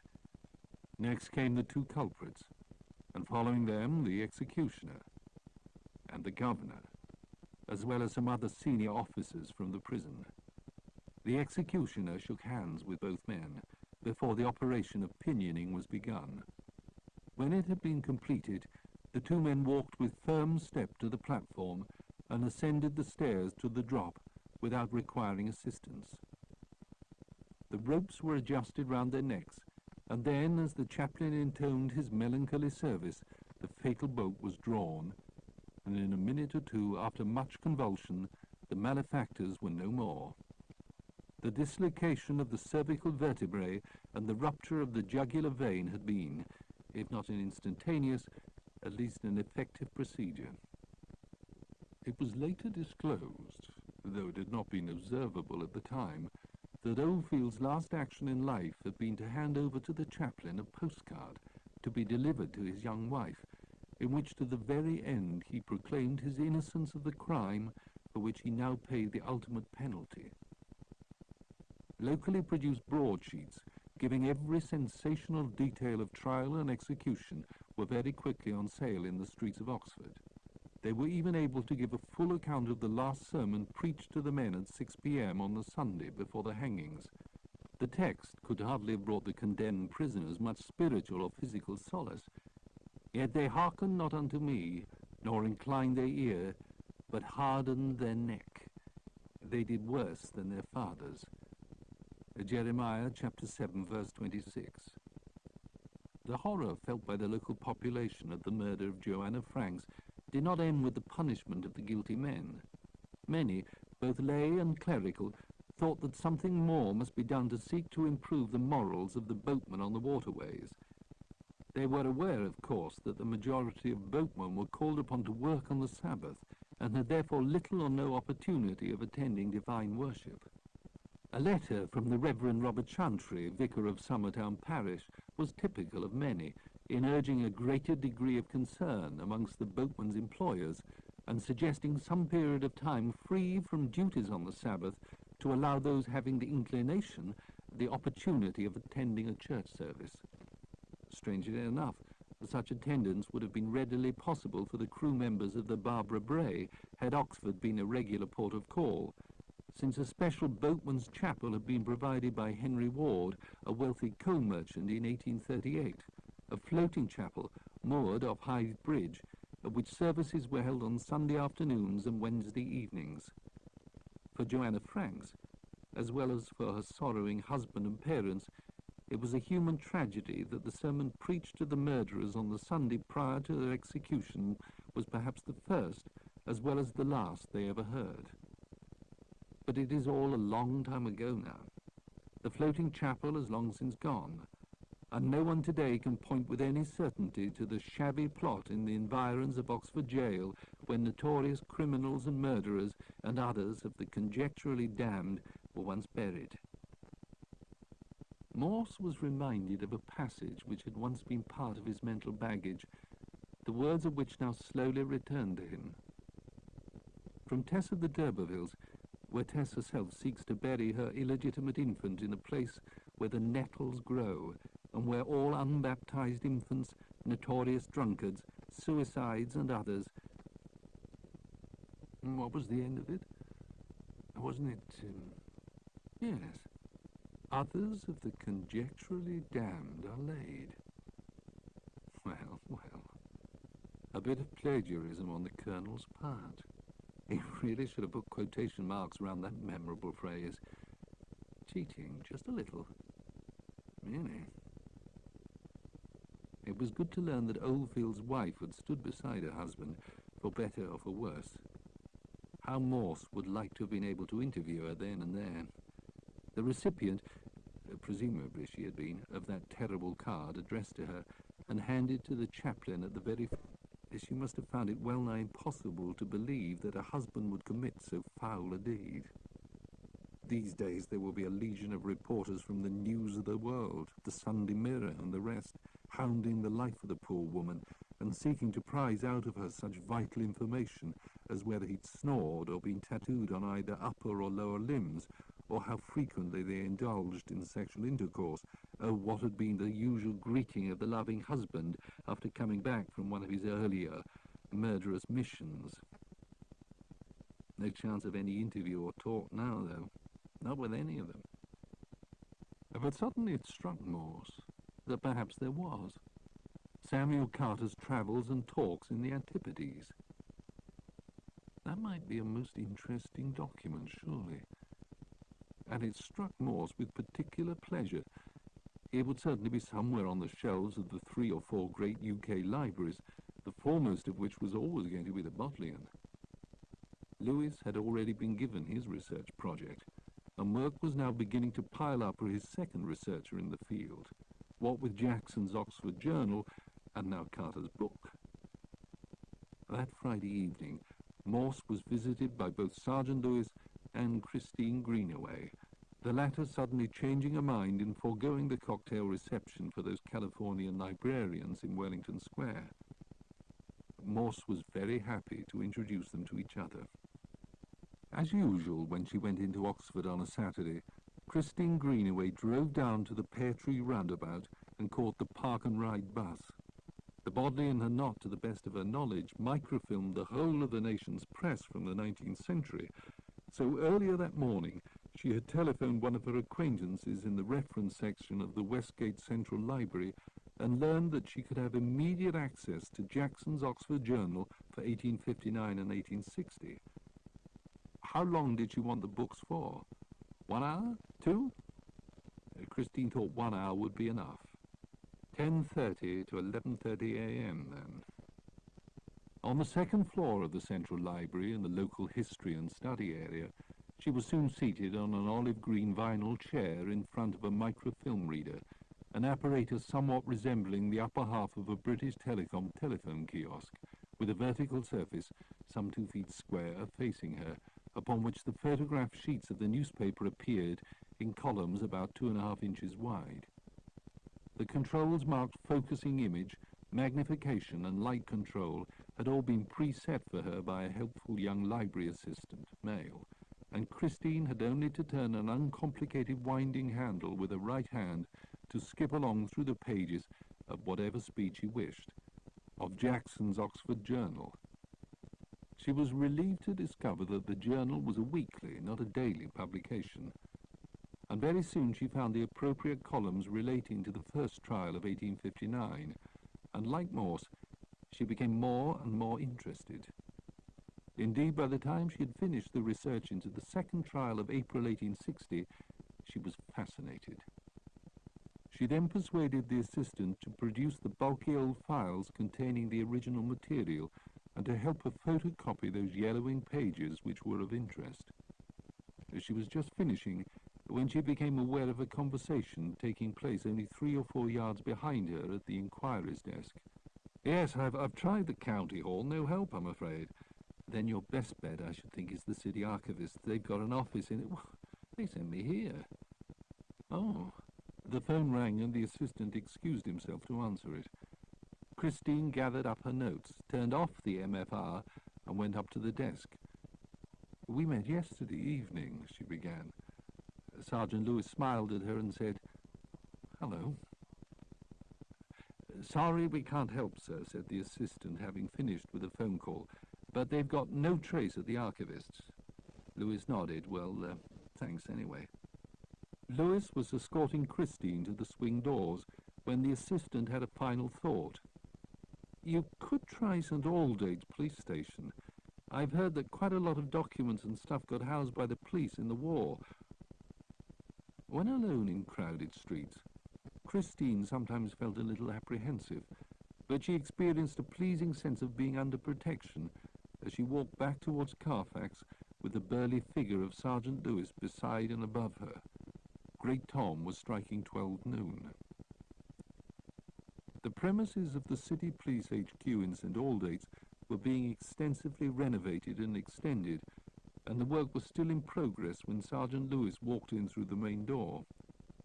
Sergeant Lewis knew Chief Superintendent Bell fairly well from the old days up at Kidlington, and was glad to find him in the station. Yes, of course, Bell would help if he could. In fact, the timing of Lewis's visit might be very opportune, because many corners and crannies had only just been cleared out, and the contents of scores of cupboards and dust-covered cases and crates had recently seen the light of day for the first time within living memory. A whole room had been set aside in which the preserved relics and mementos from the earliest days, certainly from the 1850s onwards, had been unsystematically stacked, awaiting appropriate evaluation. In fact, a WPC was in the room now, so Bell thought, doing a bit of elementary cataloguing, and if Lewis wanted to look round, explaining that this was her lunch break, WPC Wright, a pleasant enough brunette in her mid-20s, continued eating her sandwiches and writing her Christmas cards, waving Lewis to any corner of the room he wished, after he had briefly stated his mission. "Oh, well, it's all yours, Sergeant, or at least I wish it was." Lewis could see what she meant. Morse had given him a copy of the Colonel's work. Several spares had been left in the ward, but for the moment he could see little or no chance of linking anything that occurred in 1860 with the chaotic heaps of boxes, files, bags, crates, and piles of discoloured dog-eared documents that lay around. It was clear that a start had been made on sorting things out, for 50-odd buff-coloured labels with dates written on them were attached to the rather neater agglomeration of material that had been separated from the rest and set out in some semblance of chronological order. But amongst these labels, Lewis looked in vain for 1859 or 1860. Was it worth having a quick look through the rest? It was at 1:45 p.m. that Lewis whistled softly. You found something?" "Do you know anything about this?" asked Lewis. He had lifted from one of the tea chests a chipped and splintered box about 2 feet long by 1 foot wide and about 9 to 10 inches deep. A small box by any reckoning, and one which could be carried by a person with little difficulty, since a brass plate some 4 inches by half an inch set in the middle of the box's top held a beautifully moulded semicircular handle, also of brass. But what had struck Lewis instantly and with wondrous excitement were the initials engraved upon the narrow plate, J.D. Lewis had not read the slim volume with any great care, but he remembered clearly the 2 trunks which Joanna had taken to the boat, and which presumably had been found in the cabin after the crew's arrest. And the name of Joanna's first husband had begun with a D. The policewoman came over and knelt beside the box. The 2 smallish hooks, one on each side of the lid, moved easily, and the lock on for the lid lifted back to reveal, inside the green plush lining, a small canvas bag on which, picked out in faded yellow wool, were the same initials as on the box. Lewis whistled once more, louder. Can we? He could scarcely keep the excitement from his voice, and the policewoman looked at him curiously before gently shaking the bag's contents out onto the floor. A small rusted key, a pocket comb, a packet of needles, 2 flat-heeled, flimsy-looking shoes, and a pair of calico knickers. Lewis shook his head in dumbfounded disbelief. He picked up the shoes gingerly, as if he expected they might disintegrate. Then between thumb and forefinger, the calico knickers. "I think I could borrow these shoes and he asked. W.P.C. Wright eyed him once again with amused curiosity. "Oh, it's all right," added Lewis. "They're not for me." "No?" "Morse. I work for Morse." "I suppose you're going to tell me he's become a knicker fetishist in his old age." "Oh, well, you know him. You'll have to sign for them. Fetch me the book." During that same Saturday, which saw Sergeant Lewis and Christine Greenaway giving up their free time on his behalf, Morse himself was beginning to feel fine again. Exploring new territory, too, since after lunchtime he was told he was now free to wander along the corridors at will. Thus it was that at 2:30 p.m. he found his way to the day room, an area equipped with armchairs, a coloured TV, table skittles, a bookcase, and a great pile of magazines. The top one, Morse noted, a copy of Country Life, dating from 9 years the previous August. The room was deserted, so Morse settled down in an armchair and quietly contemplated the Oxford Canal once more. A quartet of questions, then. First, was it true that a jury should have been satisfied beyond any reasonable doubt that the boatman murdered Joanna Franks? Answer: no. Not one shred of positive evidence had been produced by the prosecution which could be attested in court by any corroborative witnesses to murder, and it had been on the count of murder that the boatman had been convicted. Second, was it true that the prisoners at the bar had been afforded the time-honoured presumption of innocence, the nominal glory of the British legal system? Answer: it certainly was not. Prejudgments had been rife from the start of the first trial. The attitude of the law officers, no less than the general public, had been throughout one of unconcealed contempt for and revulsion against the crude, barely literate, irreligious crew of the Barbara Bray. Third, was it true that the boatmen, or some of them, were likely to have been guilty of something? Answer: most certainly yes. And perversely, most probably guilty of the 2 charges that were dropped, those of rape and theft. Fourth, was there a general sense, even if the evidence was unsatisfactory, even if the jury were unduly prejudiced, in which the verdict was a reasonable one, a safe one, as some of the jurisprudence manuals like to call it? Answer: no. 1,000 times no. Almost now, Morse felt he could put his finger on the major cause of his unease. It was all those conversations, heard and duly reported, between the principal characters in the story. Conversations between the crew and Joanna, between the crew and other boatmen, between the crew and lockkeepers, wharfingers and constables. All of it was wrong somehow. Wrong if they were guilty. It was as if some inexperienced playwright had been given a murder plot and had then proceeded to write page after page of inappropriate, misleading and occasionally contradictory dialogue. For there were moments when it looked as if it were Joanna Franks who was the avenging fury, with the crewmen merely the victims of her fatal power. And then, too, the behaviour of Oldfield and Musson after the murder seemed to Morse increasingly a matter of considerable surprise. It seemed quite extraordinary that, after, as was claimed, the crew had somehow and for some reason managed to murder Joanna Franks, they were, some 36 hours later, still knocking back the booze, still damning and blasting the woman's soul to eternity. Morse had known many murderers, but never one who had subsequently acted in such a fashion, let alone 4. Not that it mattered, though, well, not really, after all these years. It was time to get back to the ward. As he was leaving, his eyes roamed automatically over the bookcase, and he stopped.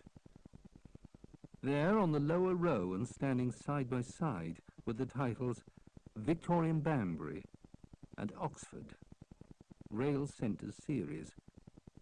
Having extracted both, he walked on. Walter Algernon Greenaway had been trying, with little success, to get along with the Oxford Times crossword. He had little or no confidence in the skill, but it had always fascinated him, and when the previous day he had watched Morse complete the Times crossword in about 10 minutes, he felt most envious. Morse had just settled back in his bed on his return to the ward when Greenaway, known to his friends as Waggy, called across, You're pretty good at crosswords." "Not bad." "You know anything about cricket?" "Not much. What was the clue?" "Bradman's famous duck." "How many letters?" "6. Yeah, I saw Bradman at the Oval in 1948. He got a duck then."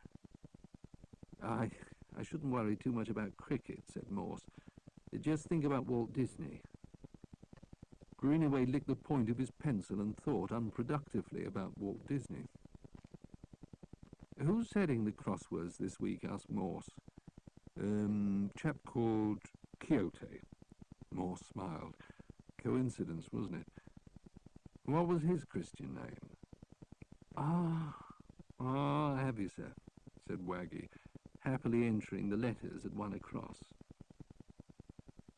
Morse couldn't have chosen a more informative couple of books. First, from Victorian Banbury, he gleaned the information that stagecoaches were readily available between Banbury and Oxford, only 20 miles to the south, during the 1850s and 1860s. Furthermore, the author gave full details of the individual stagecoaches that would have been available on the day in question, and about which Joanna Franks must have made inquiry. Quite certainly, coach horses would have been seen galloping southwards on 3 separate occasions in the earlier half of the following day, delivering passengers picked up at the Swan in Banbury to the Angel Inn and the High at Oxford. That for the sum of 2 shillings and 1 penny. Even more interesting for Morse was the situation pertaining at Oxford itself, where Paddington, according to his second work of reference, were far more frequent and far quicker than he could have imagined. And presumably Joanna herself, at Banbury on that fateful day, had been presented with exactly the same information. No less than 10 trains daily, leaving at 2:10 a.m., 7:50 a.m., 9 a.m., 10:45 a.m., 11:45 a.m., 12:55 p.m., 2:45 p.m., 4 p.m., 5:50 p.m., and 8 p.m. Embarras de choix.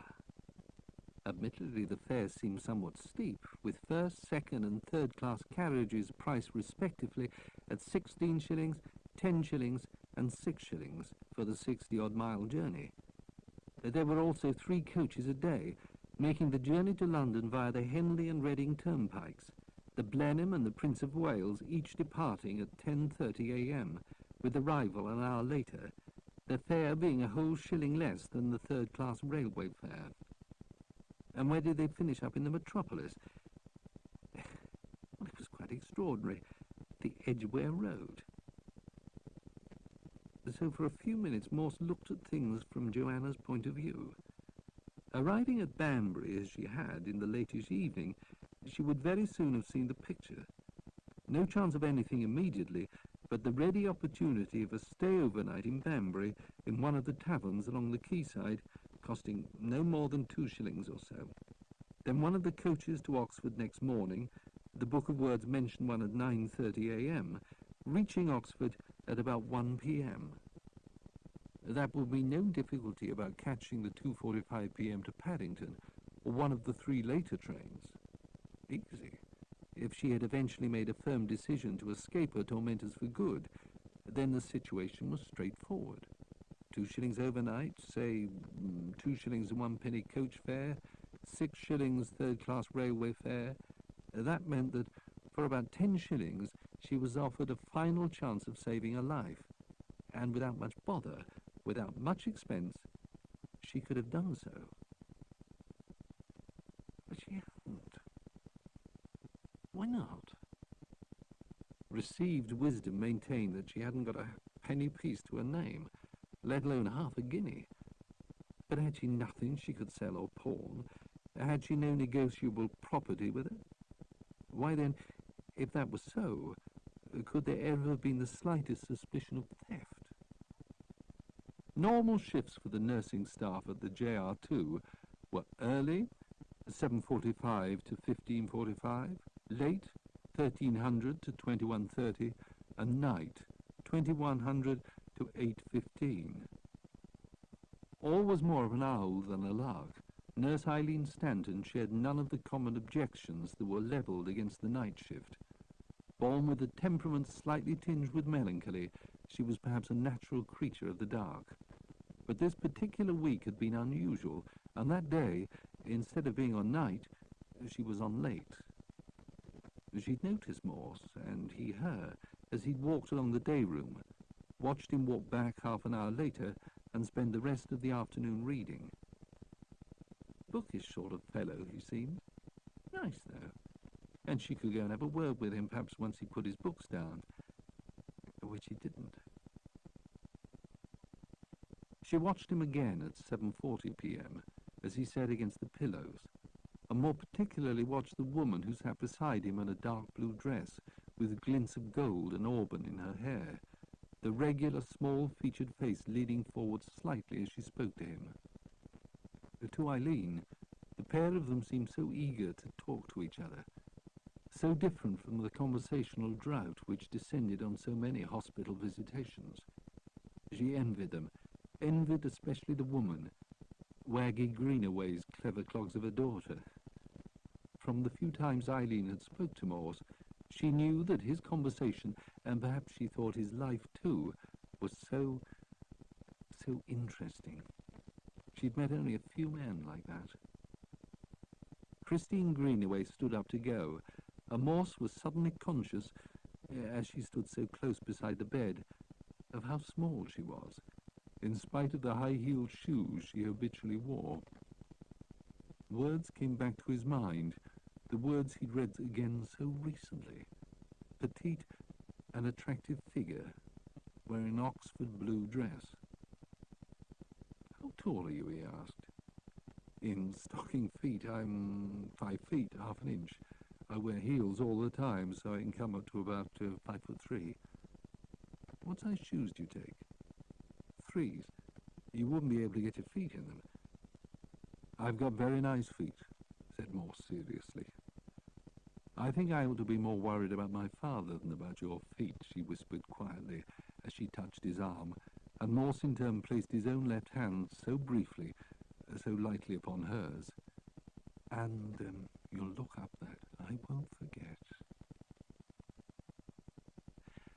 I just wonder, said Morse almost absently as Sergeant Lewis took Christine's place on the plastic chair. I just wonder what size shoes Joanna Franks took. I'm assuming, of course, that they had shoe sizes in those days. What do you think, Lewis? Would you like me to show you exactly what size she did take, sir? Said Lewis. Morse was invariably credited by his police colleagues with an Alpha Plus intelligence. Whatever the truth of the matter, he himself knew that one gift had never been bestowed on him, that of reading quickly. It was to be observed, therefore, that he seemed to spend a disproportionately long time that evening. Christine gone, Lewis gone, alcoholics drunk, pills swallowed, injections injected, in reading through the photocopied columns of Jackson's Oxford Journal. When as a boy he had been shepherded around various archaeological sites, Morse had been unable to share the passion of some fanatic drooling over a few disintegrated Roman bricks. Even then it had been the written word rather than the tangible artifact which had pricked his curiosity and promoted his subsequent delight in the ancient world. It was to be expected, therefore, that although Lewis's quite extraordinary discovery was to prove the single most dramatic breakthrough in the supposed case, the sight of a sad-looking pair of shriveled shoes and an even sadder-looking pair of crumpled knickers was for Morse a little anticlimactic, at least for the present. Christine's offerings, though, how wonderfully attractive and suggestive they were. From the newspaper records, it was soon clear that the Colonel had omitted no detail of any obvious importance. Yet there were quite a few factors here, to Morse hitherto unknown, which caused him more than a millimetre rise of the eyebrows. First, reading between the lines of the photocopied material, it seemed fairly clear that the charge of theft had probably been dropped at the first trial for the reason that the evidence, such as it was, had pointed predominantly to the youth Wooten, therefore necessitating an individual prosecution, and that against a minor. If any of the other crewmen were involved, the man deported to Australia, who figured as the safest bet. Quite certainly no evidence of theft could be levelled against the two men eventually hanged for murder. What was it then that the youth's covetous eyes may have sought to steal from Joanna Franks' baggage? No answer emerged clearly from the evidence. Second, there was sufficient contemporary evidence to suggest that it was Joanna who was probably the sustaining partner in her second marriage. An extract from a letter from her to Charles Franks had been read out in court. It included the following passage. Sorry I am to read, my dear husband, your sadly wandering letter. Do, my dear, strive against what I fear will await you, should you not rest your tortured mind. The loss of reason is a terrible thing and will blight our hopes. Be strong, and know we will soon be together. Be sure that God will provide. A poignant and eloquent letter. Third, various depositions from both trials made it clear that although flyboats work best with a strict enforcement of a two-on-two-off arrangement, it was quite usual in practice for the 4 members of such a crew to permutate their different duties in order to accommodate individual likings or requirements, or desires, perhaps. For Morse now read with considerable interest that Oldfield, captain of the Barbara Bray, had paid Walter Towns 6pence to take over from him the arduous business of legging the boat through the Barton Tunnel. Fourth, the evidence, taken as a whole, suggested strongly that for the first half of the journey, Joanna had joined in quite happily with the boatmen at the various stops, staying in their company, eating at the same table, drinking with them, laughing with them at their jokes.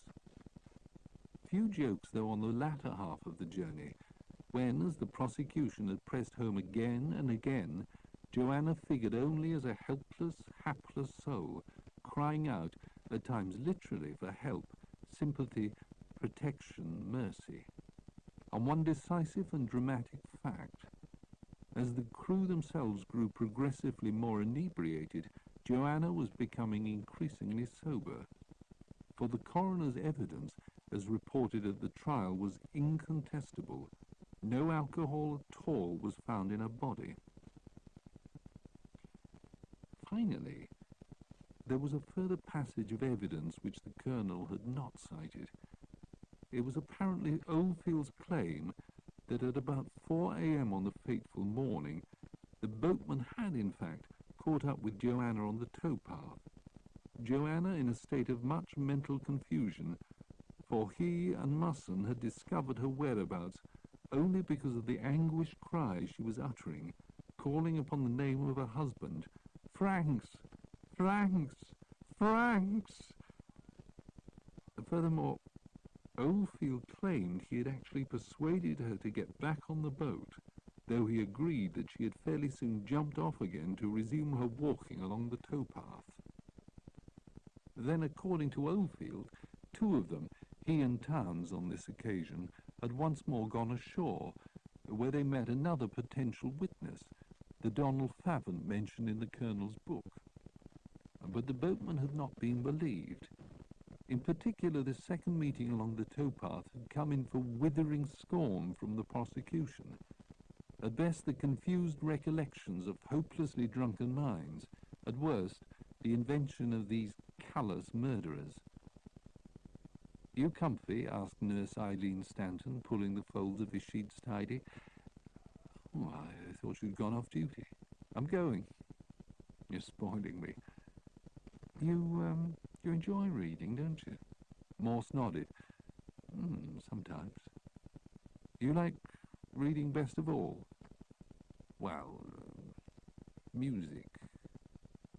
Music, I suppose, sometimes more. Reading and music, well, they're the best. Apart from a candlelit evening meal with someone like you." "Oh." Before going to sleep that night, Morse's hand glided into the bedside cabinet and poured out a small measure, and as he sipped the scotch at his own pace, the world of a sudden was none too bad a place. When he was woken rather, the following morning, Sunday, he marvelled at the blindingly obvious notion that now occurred to him had taken such an age to materialize. Usually his cerebral analysis was as swift as the proverbial snap of a lizard's eyelid, or so he told himself. He waited with keen anticipation until his morning ablutions were complete, before rereading the colonel's work. What were the actual words of the trial report? Yes, Morse nodded to himself.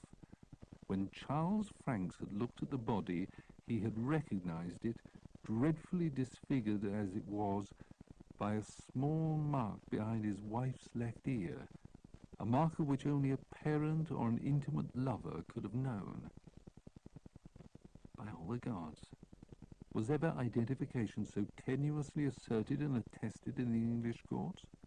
Not only a tiny disfigurement in a place where no one else would have been aware of it, but a tiny disfigurement which existed on the head of Joanna Franks only because it existed in the head of her new husband. Oh, it must have been there all right. The doctor, the coroner, the inspector of police, those who had undressed the dead woman and redressed her for a proper Christian burial, so many witnesses who could, if need ever arose, corroborate the existence of such a blemish on what had once been such a pretty face. But who could or did corroborate the fact that the face had been Joanna's? The husband? Yes, he'd had his say. But the only others who might have known, the parents, where were they?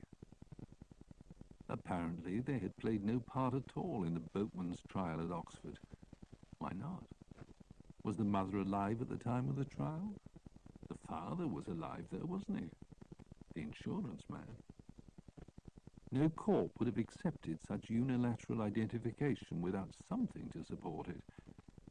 And there had been something. Again, Morse looked back to the actual words.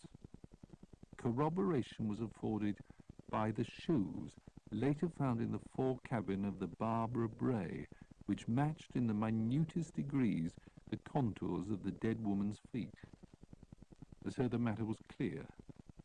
1. The shoes in the cabin belonged to Joanna Franks. 2. The shoes had been worn by the drowned woman. Therefore 3. The drowned woman was Joanna Franks, QED. Even Aristotle might have been satisfied by such a syllogism. But what if the first statement was not true? What if the shoes had not belonged to Joanna?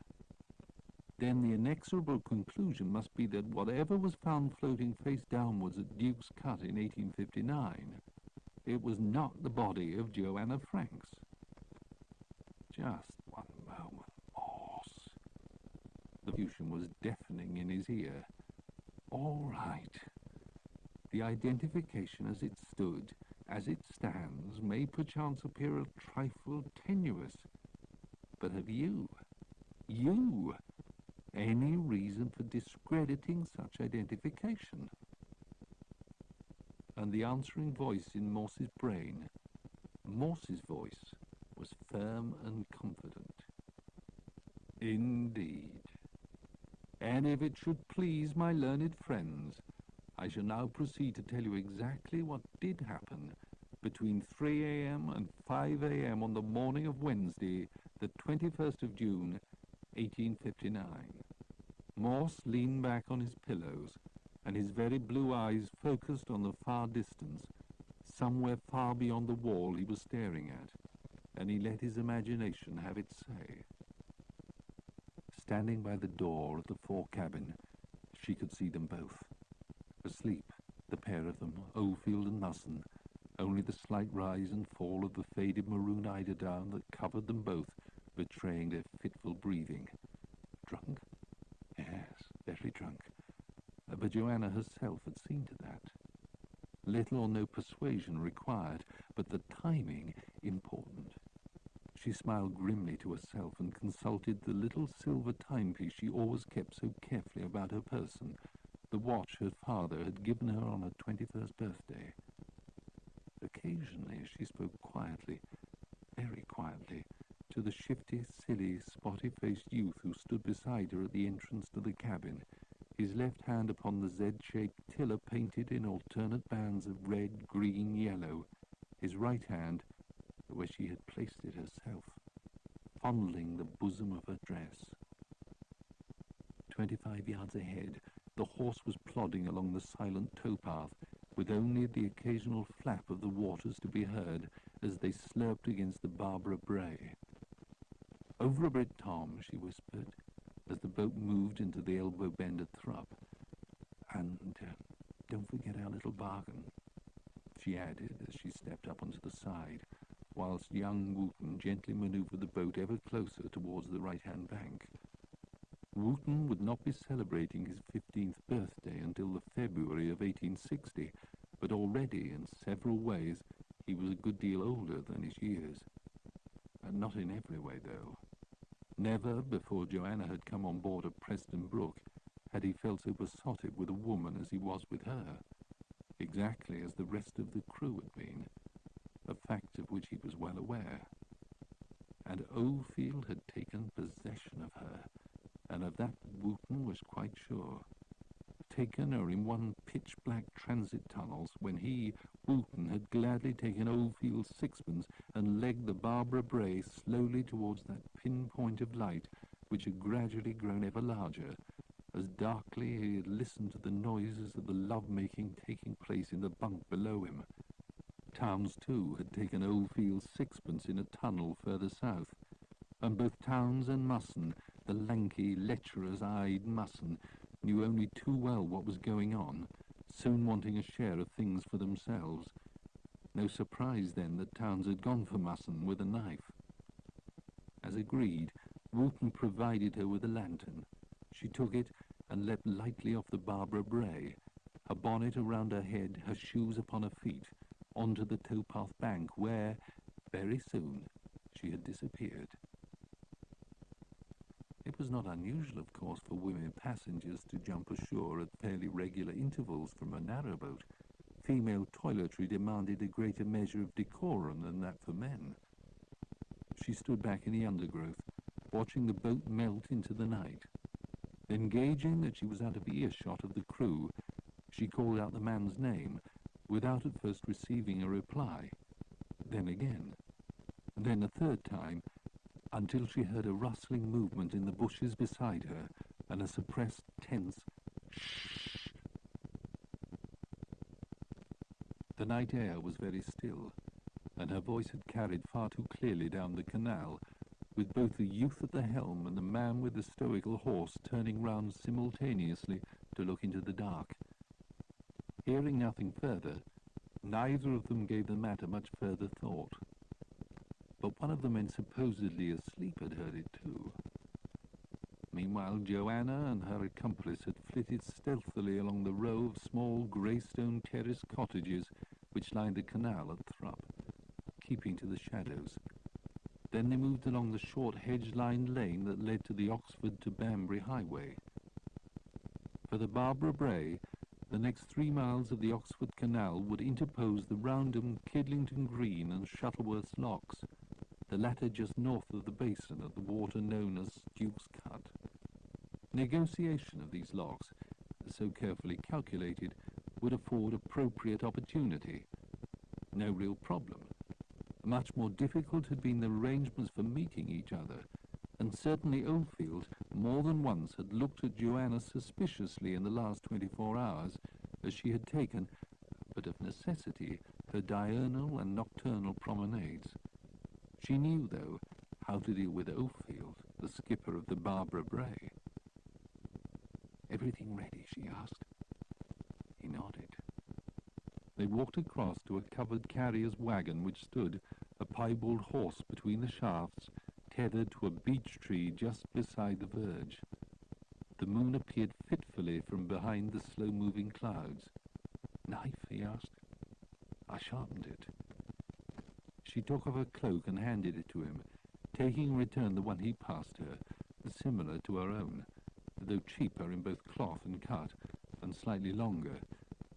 "You didn't forget the handkerchief?" Quickly she rechecked, drawing from the right-hand pocket of her former cloak the small white linen square, trimmed with lace, the initials J.F. worked neatly in pink silk in one corner.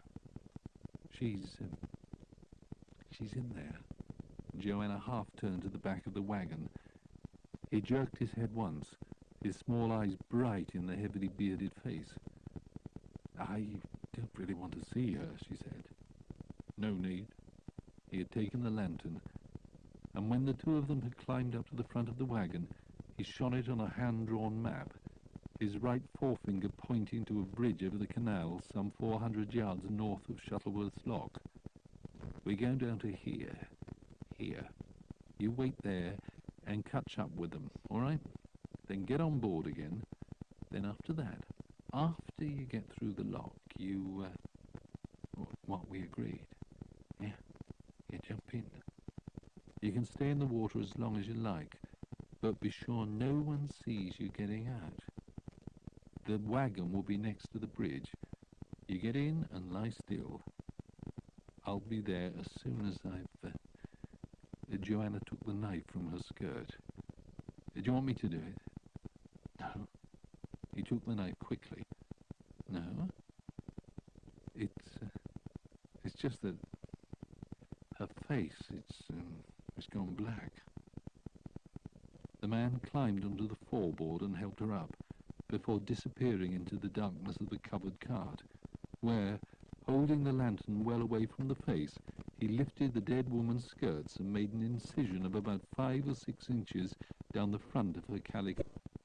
"Some soup for you, Mr. Morse." Morse came back to reality, to find Violet smiling benevolently down at him.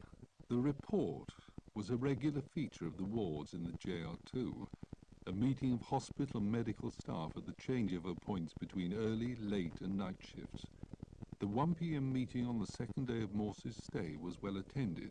The senior consultant, a junior houseman, Sister McLean, Nurse Stanton, and 2 student nurses. Crowded into Sister's small office, the group methodically appraised the patients in the ward, briefly discussing medications, prognosis, convalescences, relapses, and associated problems. Morse, it appeared, was no longer much of a problem. Morse? The hint of a smile could be observed on the consultant's face as he was handed the relevant notes. Keep him another few days, you think? Sister McLean queried. No, decided the consultant after a pause. No, just send him home. His wife will probably do just as good a job as we can. Same medication, outpatients in 2 weeks to see me, okay? Eileen Stanton was about to correct the consultant on his error as regards Morse's marital status when a nurse burst into the office. I'm sorry, Sister, but there's a cardiac arrest, I think, in one of the immunity beds. Did he die? Asked Morse. Eileen, who had come to sit on his bed, nodded sadly. It was mid-afternoon. How old was he? I don't know exactly. A few years younger than you, I should think. Her face was glum. Perhaps if... you look as if you could do with a bit of tender, loving care yourself, said Morse, reading her thoughts. Yes. She looked at him and then smiled, determined to snap out of her moprishness. And you, my good sir, are not going to get much more of our tender, loving care after today. We're kicking you out tomorrow. Quite enough of you. Me? Out? Morse wasn't sure if it was good news or bad, so she told him. That's good news, isn't it? I shall miss you, he said. Although Mrs. Green had kept Morse's partially central heating partially on, the flat seemed cold and unwelcoming. At 5:30 the phone rang, and Morse knew that if he had one wish only, it would be for the caller to be Christine Greenaway. The caller was Christine Greenaway. Not only had she located the rare and extraordinarily valuable book of which Morse had inquired, but she had spent an hour or so that afternoon reading through the relevant pages and discovering that only one short chapter was given over to the interview between Samuel Carter and an aging Walter Towns concerning the trial of the boatman. Oh, that's wonderful, said Morse. Where are you ringing from? From home. Perhaps... look, she interrupted, I've made a photocopy. Would you like me to send it through the post? Or I could... well, could you read it over the phone? It's fairly short, you say. Page 187. It begins. Ready? Ready, miss. Of the persons encountered in Perth in these last months of 1884 was a man called Walter Towns. Although he was known as a local celebrity, I found it difficult to guess the quality which had avowedly brought such renown to the miserable specimen to whom I was introduced. He was a small man, 5 feet in stature, thin, of a gaunt mien, and sallow complexion. His hollow aspect was further enhanced by the complete absence of teeth in the upper jaw, yet his eyes spoke a latent intelligence, and also a certain dolefulness, as if he were remembering things done long ago, and things done ill. In truth, the situation pertaining to this man was fully as my readers could have wished, for he had been reprieved from the gallows with only minutes to spare. It was with the utmost interest and curiosity, therefore, that I questioned him. A woman had been murdered near Oxford in 1860 on the local canal, and suspicion had centred on the crew of a narrowboat plying south towards London. The 4 members of the crew, including both Towns himself and a lad of some 14 years, had duly been arrested and brought to court. Whilst the youth had been acquitted, the 3 others had been convicted and incarcerated in the jail in the city of Oxford, awaiting public execution. It was here, 2 or 3 minutes following the final visit of the chaplain to the prisoners in their condemned cells, that Towns had received the news of his reprieve. Few humans, certainly, can have experienced such a dramatic change of fortune. Towns was a free man. After serving his 15 years penal servitude in the Long Bay Penitentiary, a man old before his time, he was but 47, a veteran convict or crawler who had experienced the ineffable agonies of execution on the morrow. Of the crime itself, Towns protested his complete innocence, a protestation not without precedent in criminal archives, but his recollection of the canal journey, and especially of the victim herself, Joanna Franks, was vivid and most poignant. The woman had been, in Towns' eyes, quite wondrously attractive, and it may cause no surprise that she became, almost immediately, the object of the men's craving and the cause of open jealousies.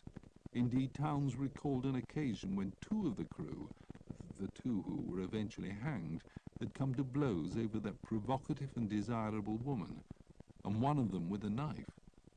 Even the young boy, Harold Wooten, had come under her spell, and the woman had without much doubt taken advantage of his infatuation. At the same time, from what Towns asserted, and from the manner of his assertions, I am of the view that he himself did not have sexual dealings with the woman. There is one interesting addendum to be made. In the first indictment, as I have subsequently read, the charge of either rape or theft would possibly have been prosecuted with more success than that of murder. Yet it was to be the charge of murder that was brought in the second trial. In similar instances, we may observe that the minor charge will frequently be suppressed when the major charge appears the more likely to be sustained. Was this then the reason why Towns seemed comparatively loquacious about the suggestion of theft? I know not. But it was his belief, as recounted to me, that Wooten had rather more interest in theft than in rape. After all, the availability of sexual dealings in 1860 was hardly, as now, a rarity along the English canals.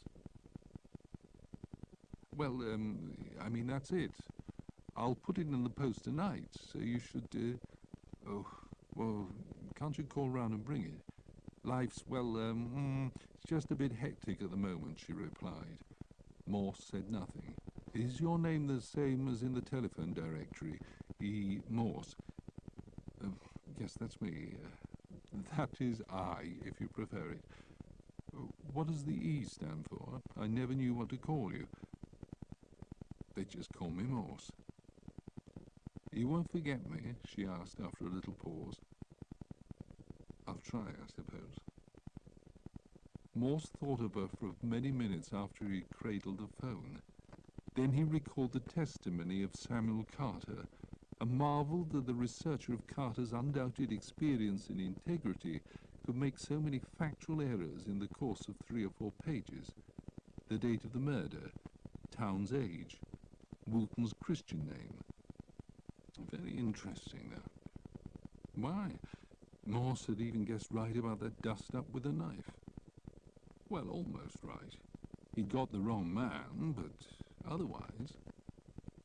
10 minutes later the phone rang again, and Morse knew in his bones that it was Christine Greenaway.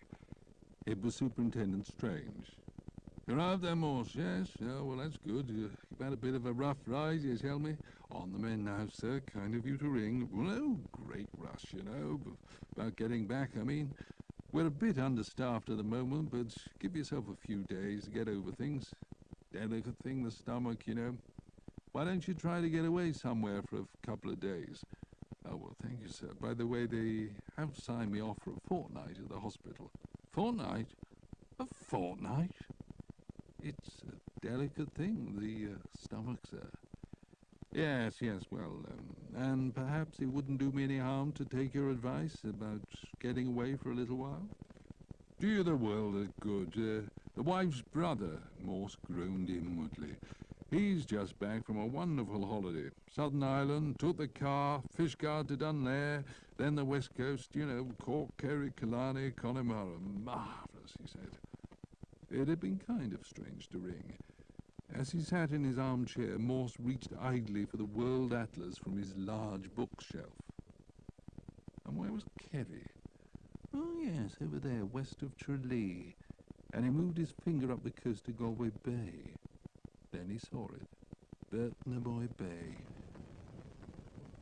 And suddenly the thought of going over to Connemara seemed overwhelmingly attractive. What, he wondered, was the routine in the Irish Republic for exhumation? Sergeant Lewis called round at 7:30 p.m. Not till the archers had finished had been his strict instruction. He himself had made an interesting little discovery. Well, the WPC and St Aldate's had made it really, and he was hoping that it might amuse Morse in his wholly inconsequential game of Find Joanna Franks. But to witness Morse galloping ahead of the hunt, chasing, as Lewis was fairly certain, after some imaginary fox of his own, was, if not unusual, just a little disconcerting. You see, Lewis, Morse was straightway in full swing. This is one of the most beautiful little deceptions we've ever come across.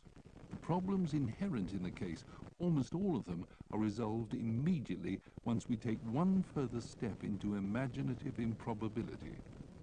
Well, I'm very glad to hear it, mumbled Lewis. It's like this. Once I read that story, I was uneasy about it.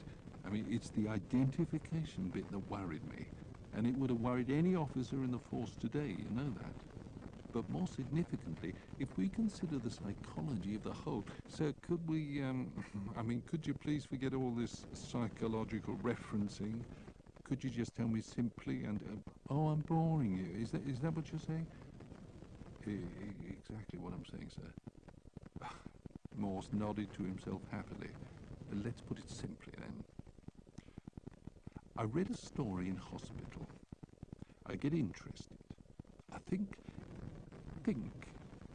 the wrong people got arrested, and some of them hanged for the murder of that little tart from Liverpool. As I say, I thought the identification of that lady was a bit questionable, and the more I read, the more suspicious I became. You see, you said you get to the point, sir. I thought that Joanna's father... No, look, let's start again. Joanna's father gets a job as an insurance rep. Like most people in that position, he gets a few of his own family, if they're daft enough, to take out a policy with him. He gets a bit of commission, and he's not selling a phony product anyway, is he? I think that both Joanna and her first husband, our conjurer friend, were soon enlisted in the ranks of policyholders. Then times get tough. And to crown all the misfortunes, Mr. Donovan, the greatest man in all the world, goes and dies.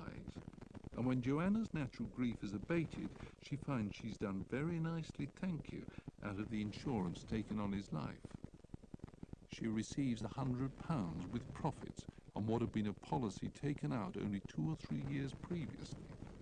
Now, £100 plus in 1850, whenever, was a very considerable sum of money. And Joanna perhaps began at that point to appreciate the potential for malpractice in the system. She began to see the insurance business not only as a potential future benefit, but as an actual present source of profit. So my theory was this. After Donovan's death, when she met and married Franks, one of the first things she insisted on was his taking out a policy, not on his life, but on hers. Her father could, and did, effect such a transaction without any trouble, though it was probably soon after this that the Notts and Midland Friendly Society got a little suspicious about Joanna's father, Carrick, Daniel Carrick, and told him his services were no longer... Sir... Morse held up his right hand. Look, Joanna Franks was never murdered, Lewis. She was the mastermind, the mistress mind, behind a deception that was going to rake in some considerable and desperately needed profit. It was another woman, roughly the same age and height, who was found in the Oxford Canal. A woman provided by Joanna's second husband, the ostler from Edgware Road, who had already made the journey, not difficult for him, with horse and carriage from London, to join his wife at Oxford. Or to be more accurate, Lewis, at some few points north of Oxford. You remember in the Colonel's book, Morse turned to the pages he had in mind. Here it is. He explained how, in consequence of some information he had come to in Oxfordshire. Bloody liar. Lewis, now interested despite himself, nodded a vague concurrence of thought. So what you're saying, sir, is that Joanna worked this insurance fiddle and probably made quite a nice little packet for herself and for her father as well. Yes, but not only that. My theory is even more interesting. Listen. I may be wrong, Lewis, but I think that not only was the body wrongly identified as Joanna, lawful wife of Charles Franks, the same Charles Franks who did the identifying, incidentally, but I also think that Charles Franks was the only husband of the woman supposedly murdered on the Barbara Bray. In short, the Charles Franks who broke down in tears at the second trial was none other than Donovan. Phew. A man of many parts. He was an actor, he was a conjurer, he was an impersonator, he was a swindler, he was a cunning schemer, he was a callous murderer. But he was a tearful witness. He was the first and only husband of Joanna Franks, F.T. Donovan, the greatest man in all the world, the man supposedly buried out on the west coast of Ireland, where the breakers come rolling in from the Atlantic. So they tell me. Lewis was silent. How else? He had a precious little piece of evidence in his pocket, but while Morse's mind was coursing through the upper atmosphere, there was little point in interrupting again for the minute. He put the envelope containing the single photocopied sheet on the coffee table and listened further. In the account of Joanna's last few days, we read that at some point she kept calling out her husband's name. Franks, Franks, Franks, agreed? But she wasn't calling out that at all. She was calling her first husband. I was sitting here thinking of Waggy Greenaway, W.A. Greenaway, you see, and I thought of F.T. Donovan, F.T. Donovan. And I'll put my next month's salary on the F standing for Frank. Huh. Who's ever heard of a wife calling her husband by his surname? I have, sir. Nonsense, not these days. But it's not these days. She was calling Frank Donovan, believe me. But she could have been queer in the head, and if so, nonsense. Well, we shall never know for sure, shall we, sir? Nonsense. Morse sat back with a satisfied, authoritative air of a man who believes that what he has called nonsense 3 times must, by the laws of the universe, be untrue.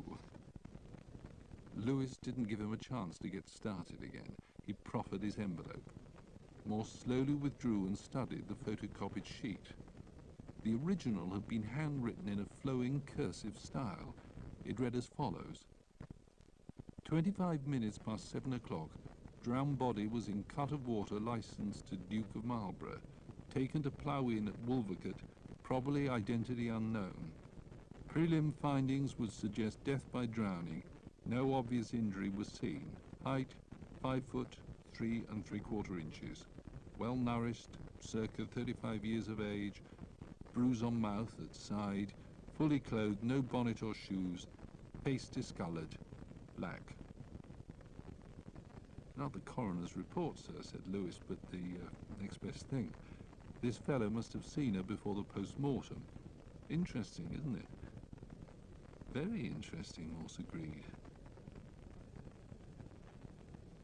After Lewis had gone, he made a phone call.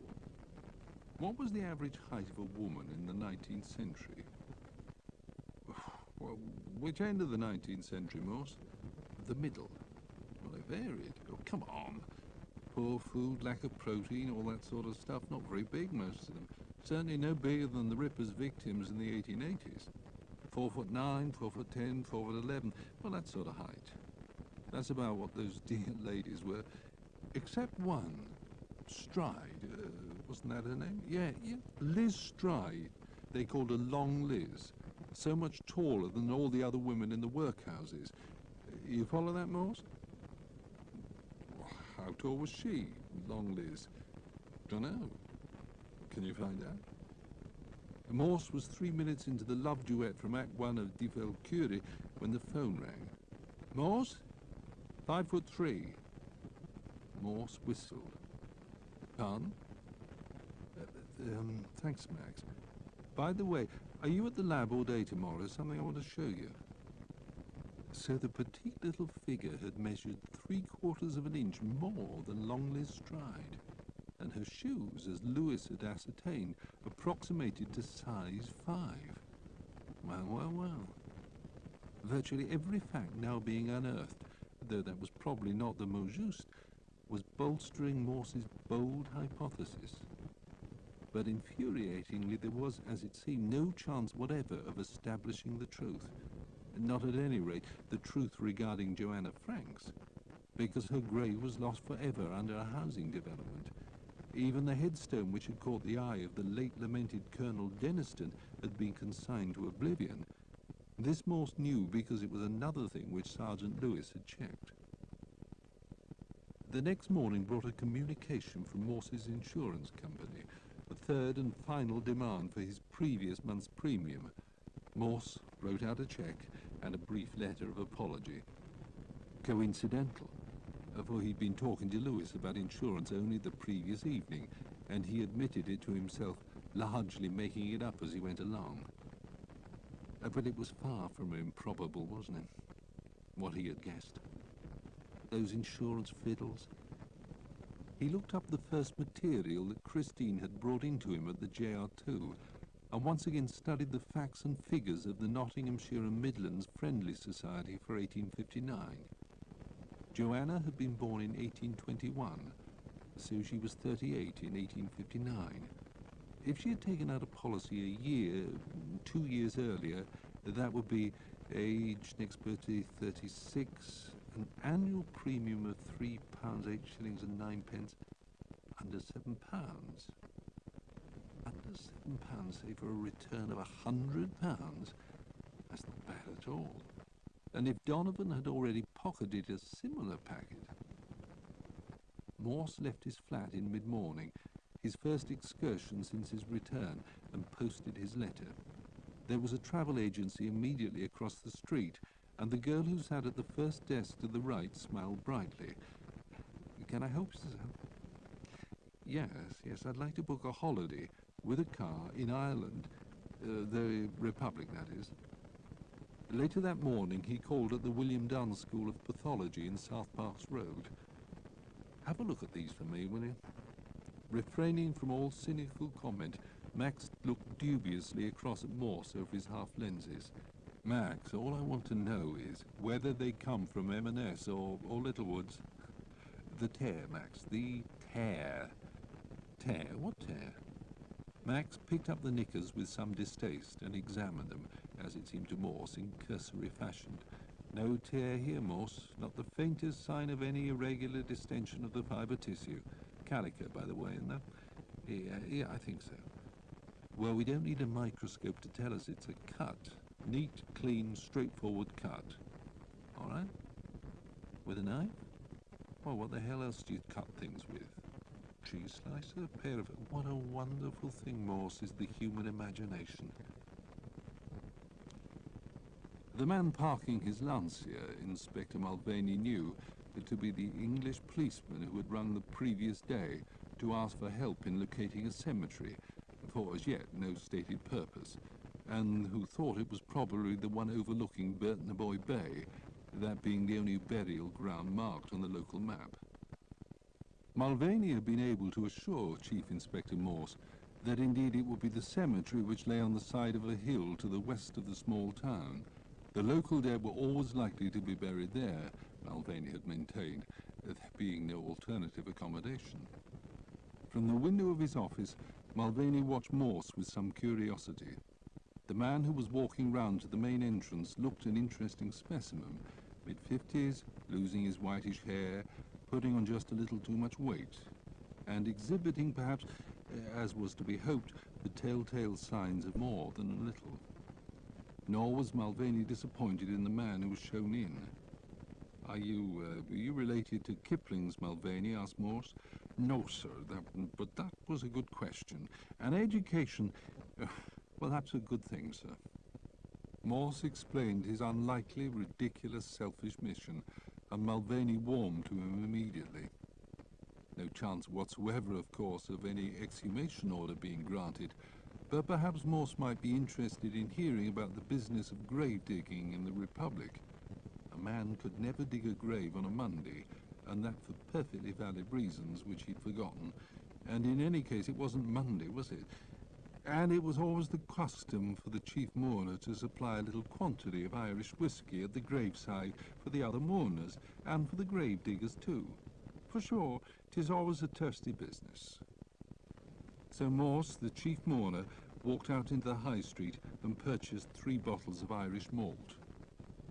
An understanding had been arrived at, and Morse knew that whatever the problems posed by the Donovan-Franks equation, the left-hand side would be solved, if solved it would be, with the full cooperation of the Irish Garda. In all, there must have been about 300 or 400 graves within the walled area of the hillside cemetery. Half a dozen splendidly sculpted angels and Madonnas kept watch here and there over a few former dignitaries, and several large Celtic crosses marked other burial plots.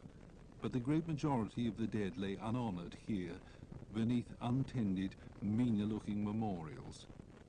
Donovan Stone was one of the latter, a poor mossed and lichened thing, with white and ochre blotches, and no more than 2 feet high, leaning back at an angle of about 20 degrees from the vertical. So effaced was the weathered stone that only the general outline of the lettering could be followed, and that only on either side of the central disintegration. "That's him," said Morse triumphantly. "It looks as if his first name had been Frank. F.R. something anyway. God rest his soul," added Mulvaney. "That's if it's there, of course." Morse grinned and wished he'd known Mulvaney long ago. "How were you going to explain?" "Oh, well, we were just digging another grave, sir, in the daylight and just as normal. A new grave, and who's to dispute us?" It was all quite quick. Mulvaney had bidden the 2 men appointed to the task to dig a clean rectangle to the east of the stone, and after getting down only 2 or 3 feet, one of the spades struck what sounded like and was soon revealed to be a wooden coffin. Once all the dark earth had been removed and piled on each side of the oblong pit, Morse and Mulvaney looked down to a plain coffin top with no plate of any sort screwed onto it.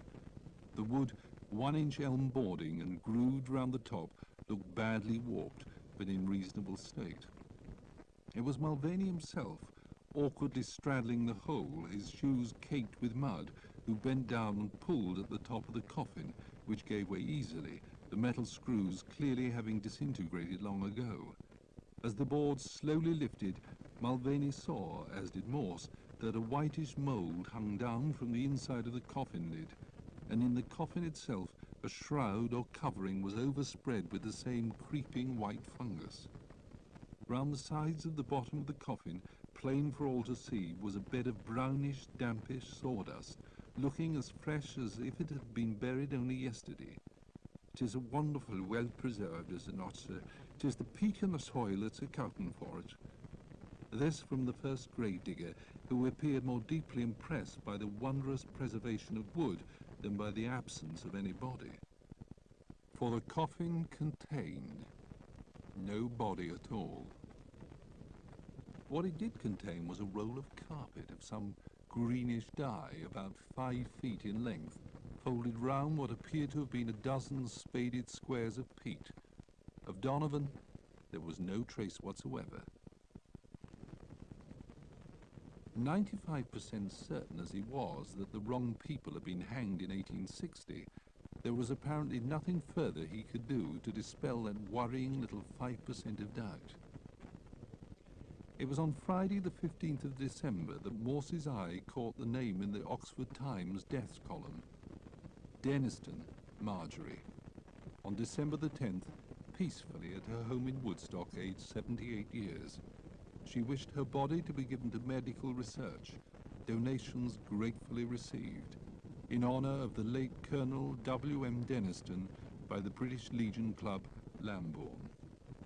Morse thought back to the only time he'd met the quaint old girl, so proud as she had been of her husband's work, a work which had brought Morse such disproportionate interest, a work which he did not even have to pay for. He signed a cheque for £20 and stuck it in a cheap brown envelope. He had both first and second class stamps to hand, but he chose a second class. It wasn't a matter of life and death after all. He looked up the British Legion's Lambourne address in the telephone directory, and after doing so turned to Denniston, WM. There it was, 46 Church Walk, Woodstock. Had there been any family? It hardly appeared so from the obituary notice. So what happened to things if there was no one to leave them to? It was a grey stone terraced house. He knocked on the front door and was admitted forthwith. 2 persons were in the house. A young man in his middle 20s who, as he explained, had been commissioned by Blackwell's to catalogue the few semi-valuable books on the late Denniston's shelves, and a great-nephew of the old colonel, the only surviving relative. To the latter, Morse immediately and openly explained what his interest was. He was begging the opportunity to discover whether the late colonel had left behind any notes or documents relating to murder on the Oxford Canal, and happily the answer was yes.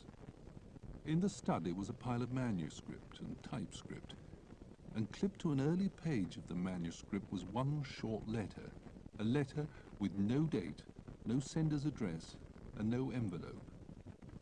"Our dear Daniel," it began, "we do trust you are keeping well these past few months. We shall be in Derby in early September, when we hope we shall be with you. Please say to Mary how the dress she did was very successful, and will she go on with the other one if she is feeling recovered. Yours truly and affectionately, Matthew." There was only one Daniel in the case. Daniel Carrick from Derby, Joanna's father. And he was that one piece of primary source material that linked the colonel's narrative in a tangible physical way to the whole sorry story. Daniel Carrick was surely just as damningly implicated as the other 2 in the deception, the twin deception, which had seen the Notts and Midland Friendly Society having to fork out, first for the death of the great uncoffined Donovan, and then for the death of the enigmatic Joanna, the great undrowned. Morse turned over the faded, deeply creased letter and saw on the back a penciled note, pretty certainly in the colonel's hand. No records from insurance company, 12 Spring Street, still occupied, 12th of the 4th, 76. Since fast driving was his only significant vice, Sergeant Lewis was delighted, albeit on one of his rests, invited to drive Morse's Lancia. The object of the mission was to find out if a thoroughfare called Spring Street still stood, as it had stood until 1976, on the northern outskirts of Derby. "Just humour me, Lewis, that's all I ask," Morse had said. Lewis had needed little persuasion, and now, moving the Lancia across the fast lane of the M1 at Weedon, he felt wholly content.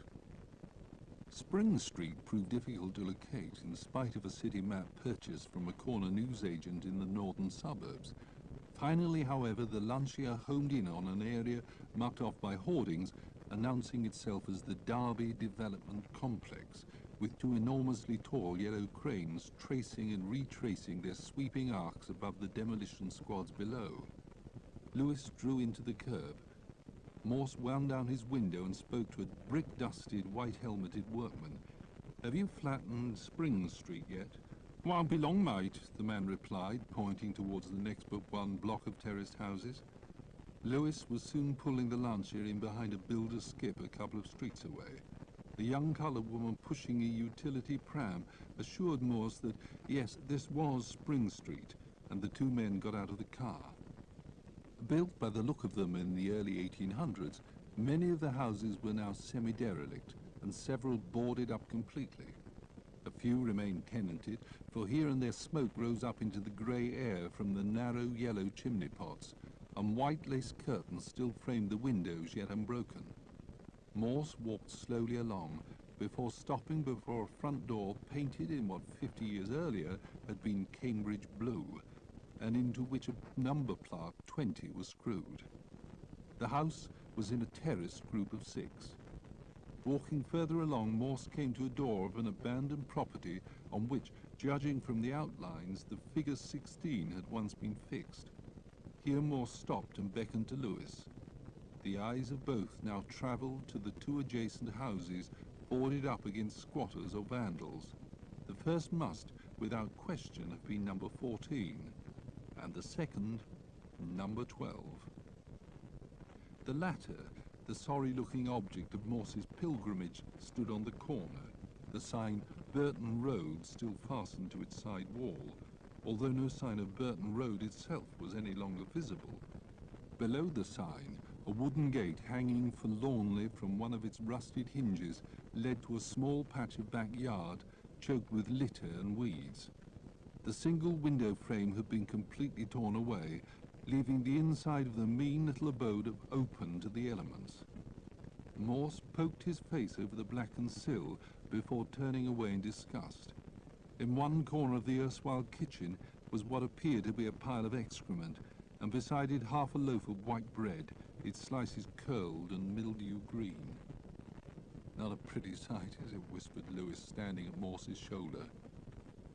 "She was brought up here," said Morse quietly. "She lived here with her mother and her father." "And her brother," added Lewis. "Yes." Morse had forgotten the brother, Joanna's younger brother, the boy named after his father, forgotten him altogether.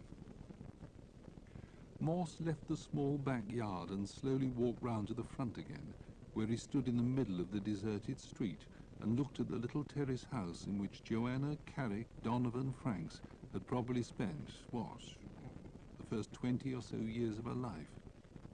Had she spent those 20 years in and around that poky little kitchen, competing for space with the sink and the copper and the mangle and the cooking range and her parents and her younger brother? Lewis had been talking while these and similar thoughts were crossing and recrossing Morse's mind, and he hadn't heard a word of what was said. Pardon, Lewis? I just say, that's what we used to do, that's all. Over the top of the head and put the date against it. Morse, unable to construe such manifest gobbledygook, nodded as if with full understanding and led the way to the car. "Where to now, sir?" "Straight home, I think. Unless there's something you want to see." Morse was silent as Lewis drove the few miles out to the motorway. Then he said, "What was it you were saying back there?" "You mean when you weren't listening?" "Oh, just tell me, Lewis."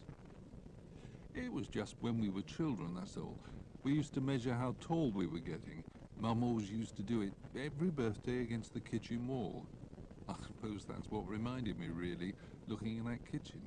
Not in the front room, I mean, that was the best wallpaper there. And as I say, she used to put a ruler over the top of our heads, you know, and then put a line and a date." Again Morse was not listening. "Lewis, turn round and go back." Morse's finger on the kitchen switch produced only an empty click, in spite of what looked like a recent bulb in the fixture that hung shadeless from the disintegrating plasterboards. The yellowing paper had been peeled away from several sections of the wall in irregular gashes, and in the damp top corner above the sink it hung away in a great flap. "Whereabouts did you use to measure things, Lewis?" "About here, sir." Lewis stood against the inner door of the kitchen, his back to the wall, where he placed his left palm horizontally across the top of his head before turning round and assessing the point at which his fingertips had marked the height. 5'11", that is, unless I've shrunk a bit. The wallpaper at this point was grubby with a myriad fingerprints, appearing not to have been renovated for half a century or more. And around the non-functioning light switch the plaster had been knocked out, exposing some of the bricks in the partition wall. Morse tore a strip from the yellow paper to reveal a surprisingly well-preserved light blue paper beneath. But marked memorials to Joanna there were none, and the two men stood silent and still there, as the afternoon seemed to grow perceptibly colder and darker by the minute. "It was a thought, though, wasn't it?" said Morse. "A good thought, sir." "Well, one thing's certain. We're not going to stand here all afternoon in the gathering gloom and strip all these walls of generations of wallpaper. Wouldn't take all that long, would it, sir? What? All this bloody stuff? We know where to look. We would. I mean, it's only a little house, and if we just looked along at some point, say, between 4 feet and 5 feet from the ground, downstairs only, I should think, you're a genius. Do you know that? And you've got a good torch in the car? No, admitted Morse, I'm afraid I haven't. Well, never mind, sir. We've got about half an hour before it gets too dark. It was 20 minutes to 4 when Lewis emitted a squeak of excitement from the narrow hallway. Something here, sir, and I think... Careful, careful, muttered Morse, coming alongside. Gradually the paper was pulled away as the last streaks of that December day filtered through the filthy skylight above the heads of Morse and Lewis, each of them looking occasionally at the other with wholly disproportionate excitement. For there, inscribed on the original plaster of the wall, below 3 layers of subsequent papering, and still clearly visible, were 2 sets of black penciled horizontal lines. On the right, there were 8 lines, one above the other, 3 foot 6 inches, the lowest, to about 5 foot, the highest. And just to the point of each line was a date, also in pencil. 1st of Jan was all that was legible beside the lowest line, because the decay of the plaster had obliterated any further marks. Then in ascending order, 1st of Jan 1835 beside the next line, 1st of Jan 1836 beside the next, then 1st of Jan 1837, and so on, year by year in ascending order to 1st of Jan 1841 beside the top pencil line. 6 inches to the left of this was another vertical arrangement of pencil marks, but here a diagonal collapse of the plaster meant that only 2 lines and 4 dates were legible. Reading this column from the bottom upwards, Morse saw Ann 1836, and above that Jan 1837. These 2 were at approximately the same levels as the corresponding dates on the right-hand side.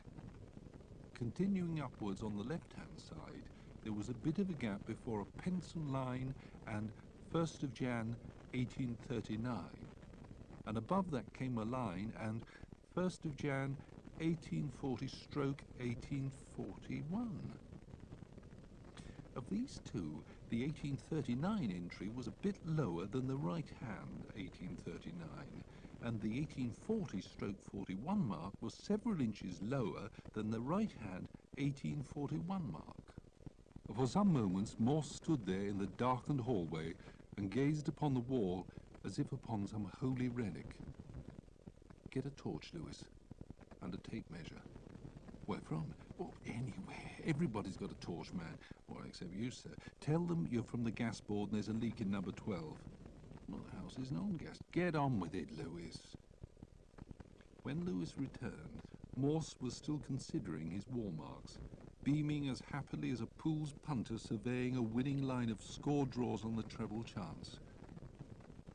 Taking the torch, he played it joyously over the evidence. The new light on the situation quickly confirmed that any writing below the present extent of their findings was irredeemably lost. It also showed a letter between the 2 sets of measurements, low down and slightly towards the right, and therefore probably belonging to the right-hand set. The letter D. Daniel. The lines on the right must mark the height of Daniel Carrick, and if that was so, then those on the left were those of Joanna. Are you thinking what I'm thinking, Lewis? Yes, I reckon so, sir. Joanna married in 1841 or 42. Morse was talking to himself as much as to Lewis, and that fits well because the measurements end in 1841, when she was no taller than she had been in 1840, and her younger brother Daniel was gradually catching her up, about the same height in 1836 and quite a few inches taller in 1841. He took the white tape measure and let it roll out to the floor.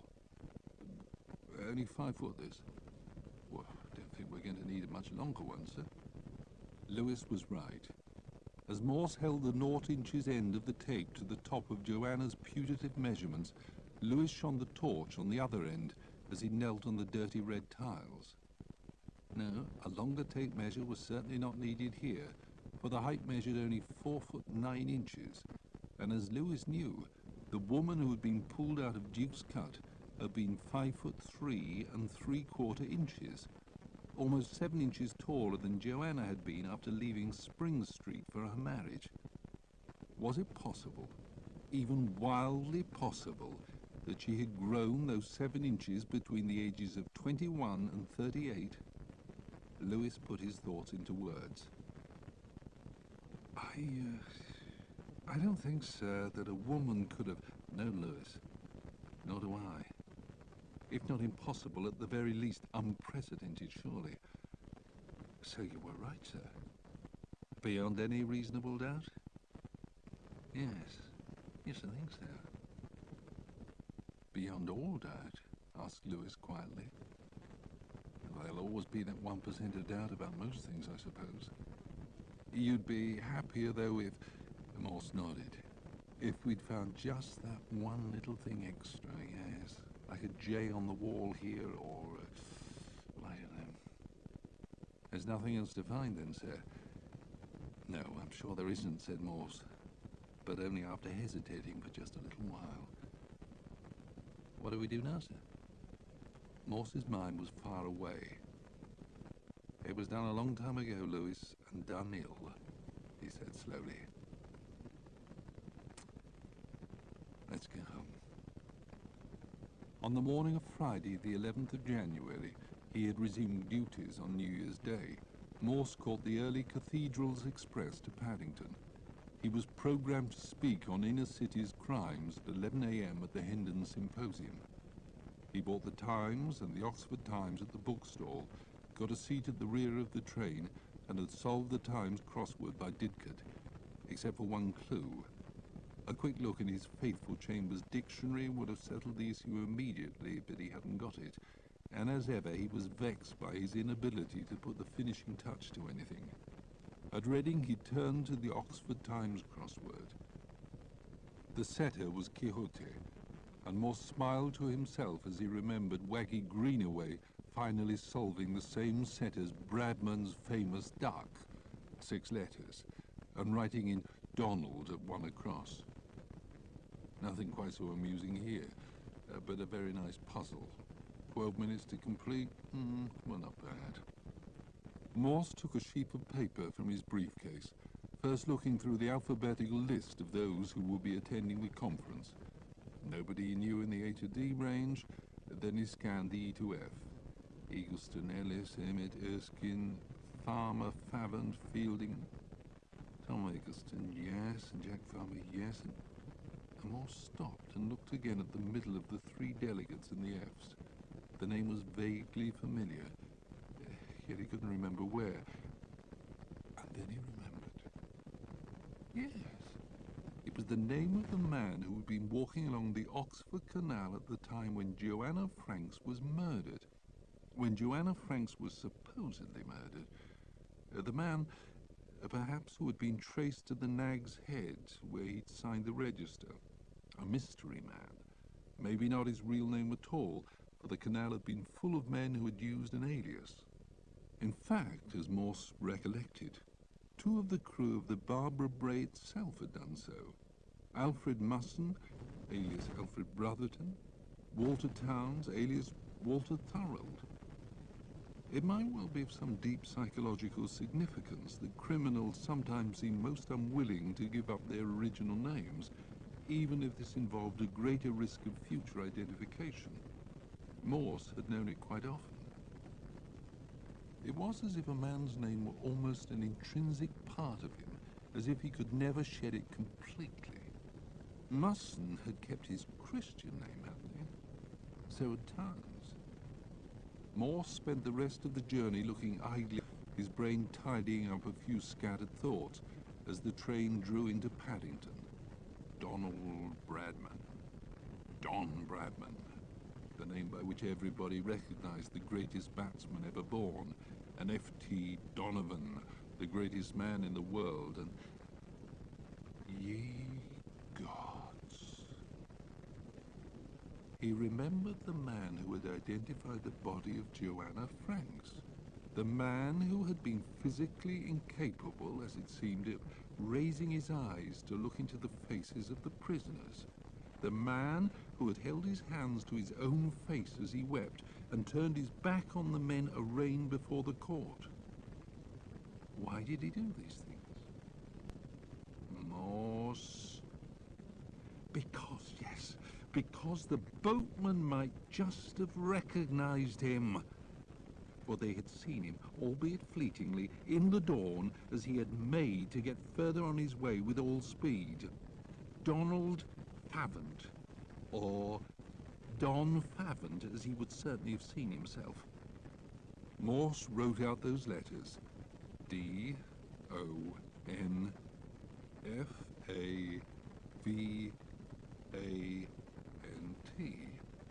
along the bottom margin of the Oxford Times, and then below them, the name of which they were the anagram, the name of F.T. Donovan, the greatest man in all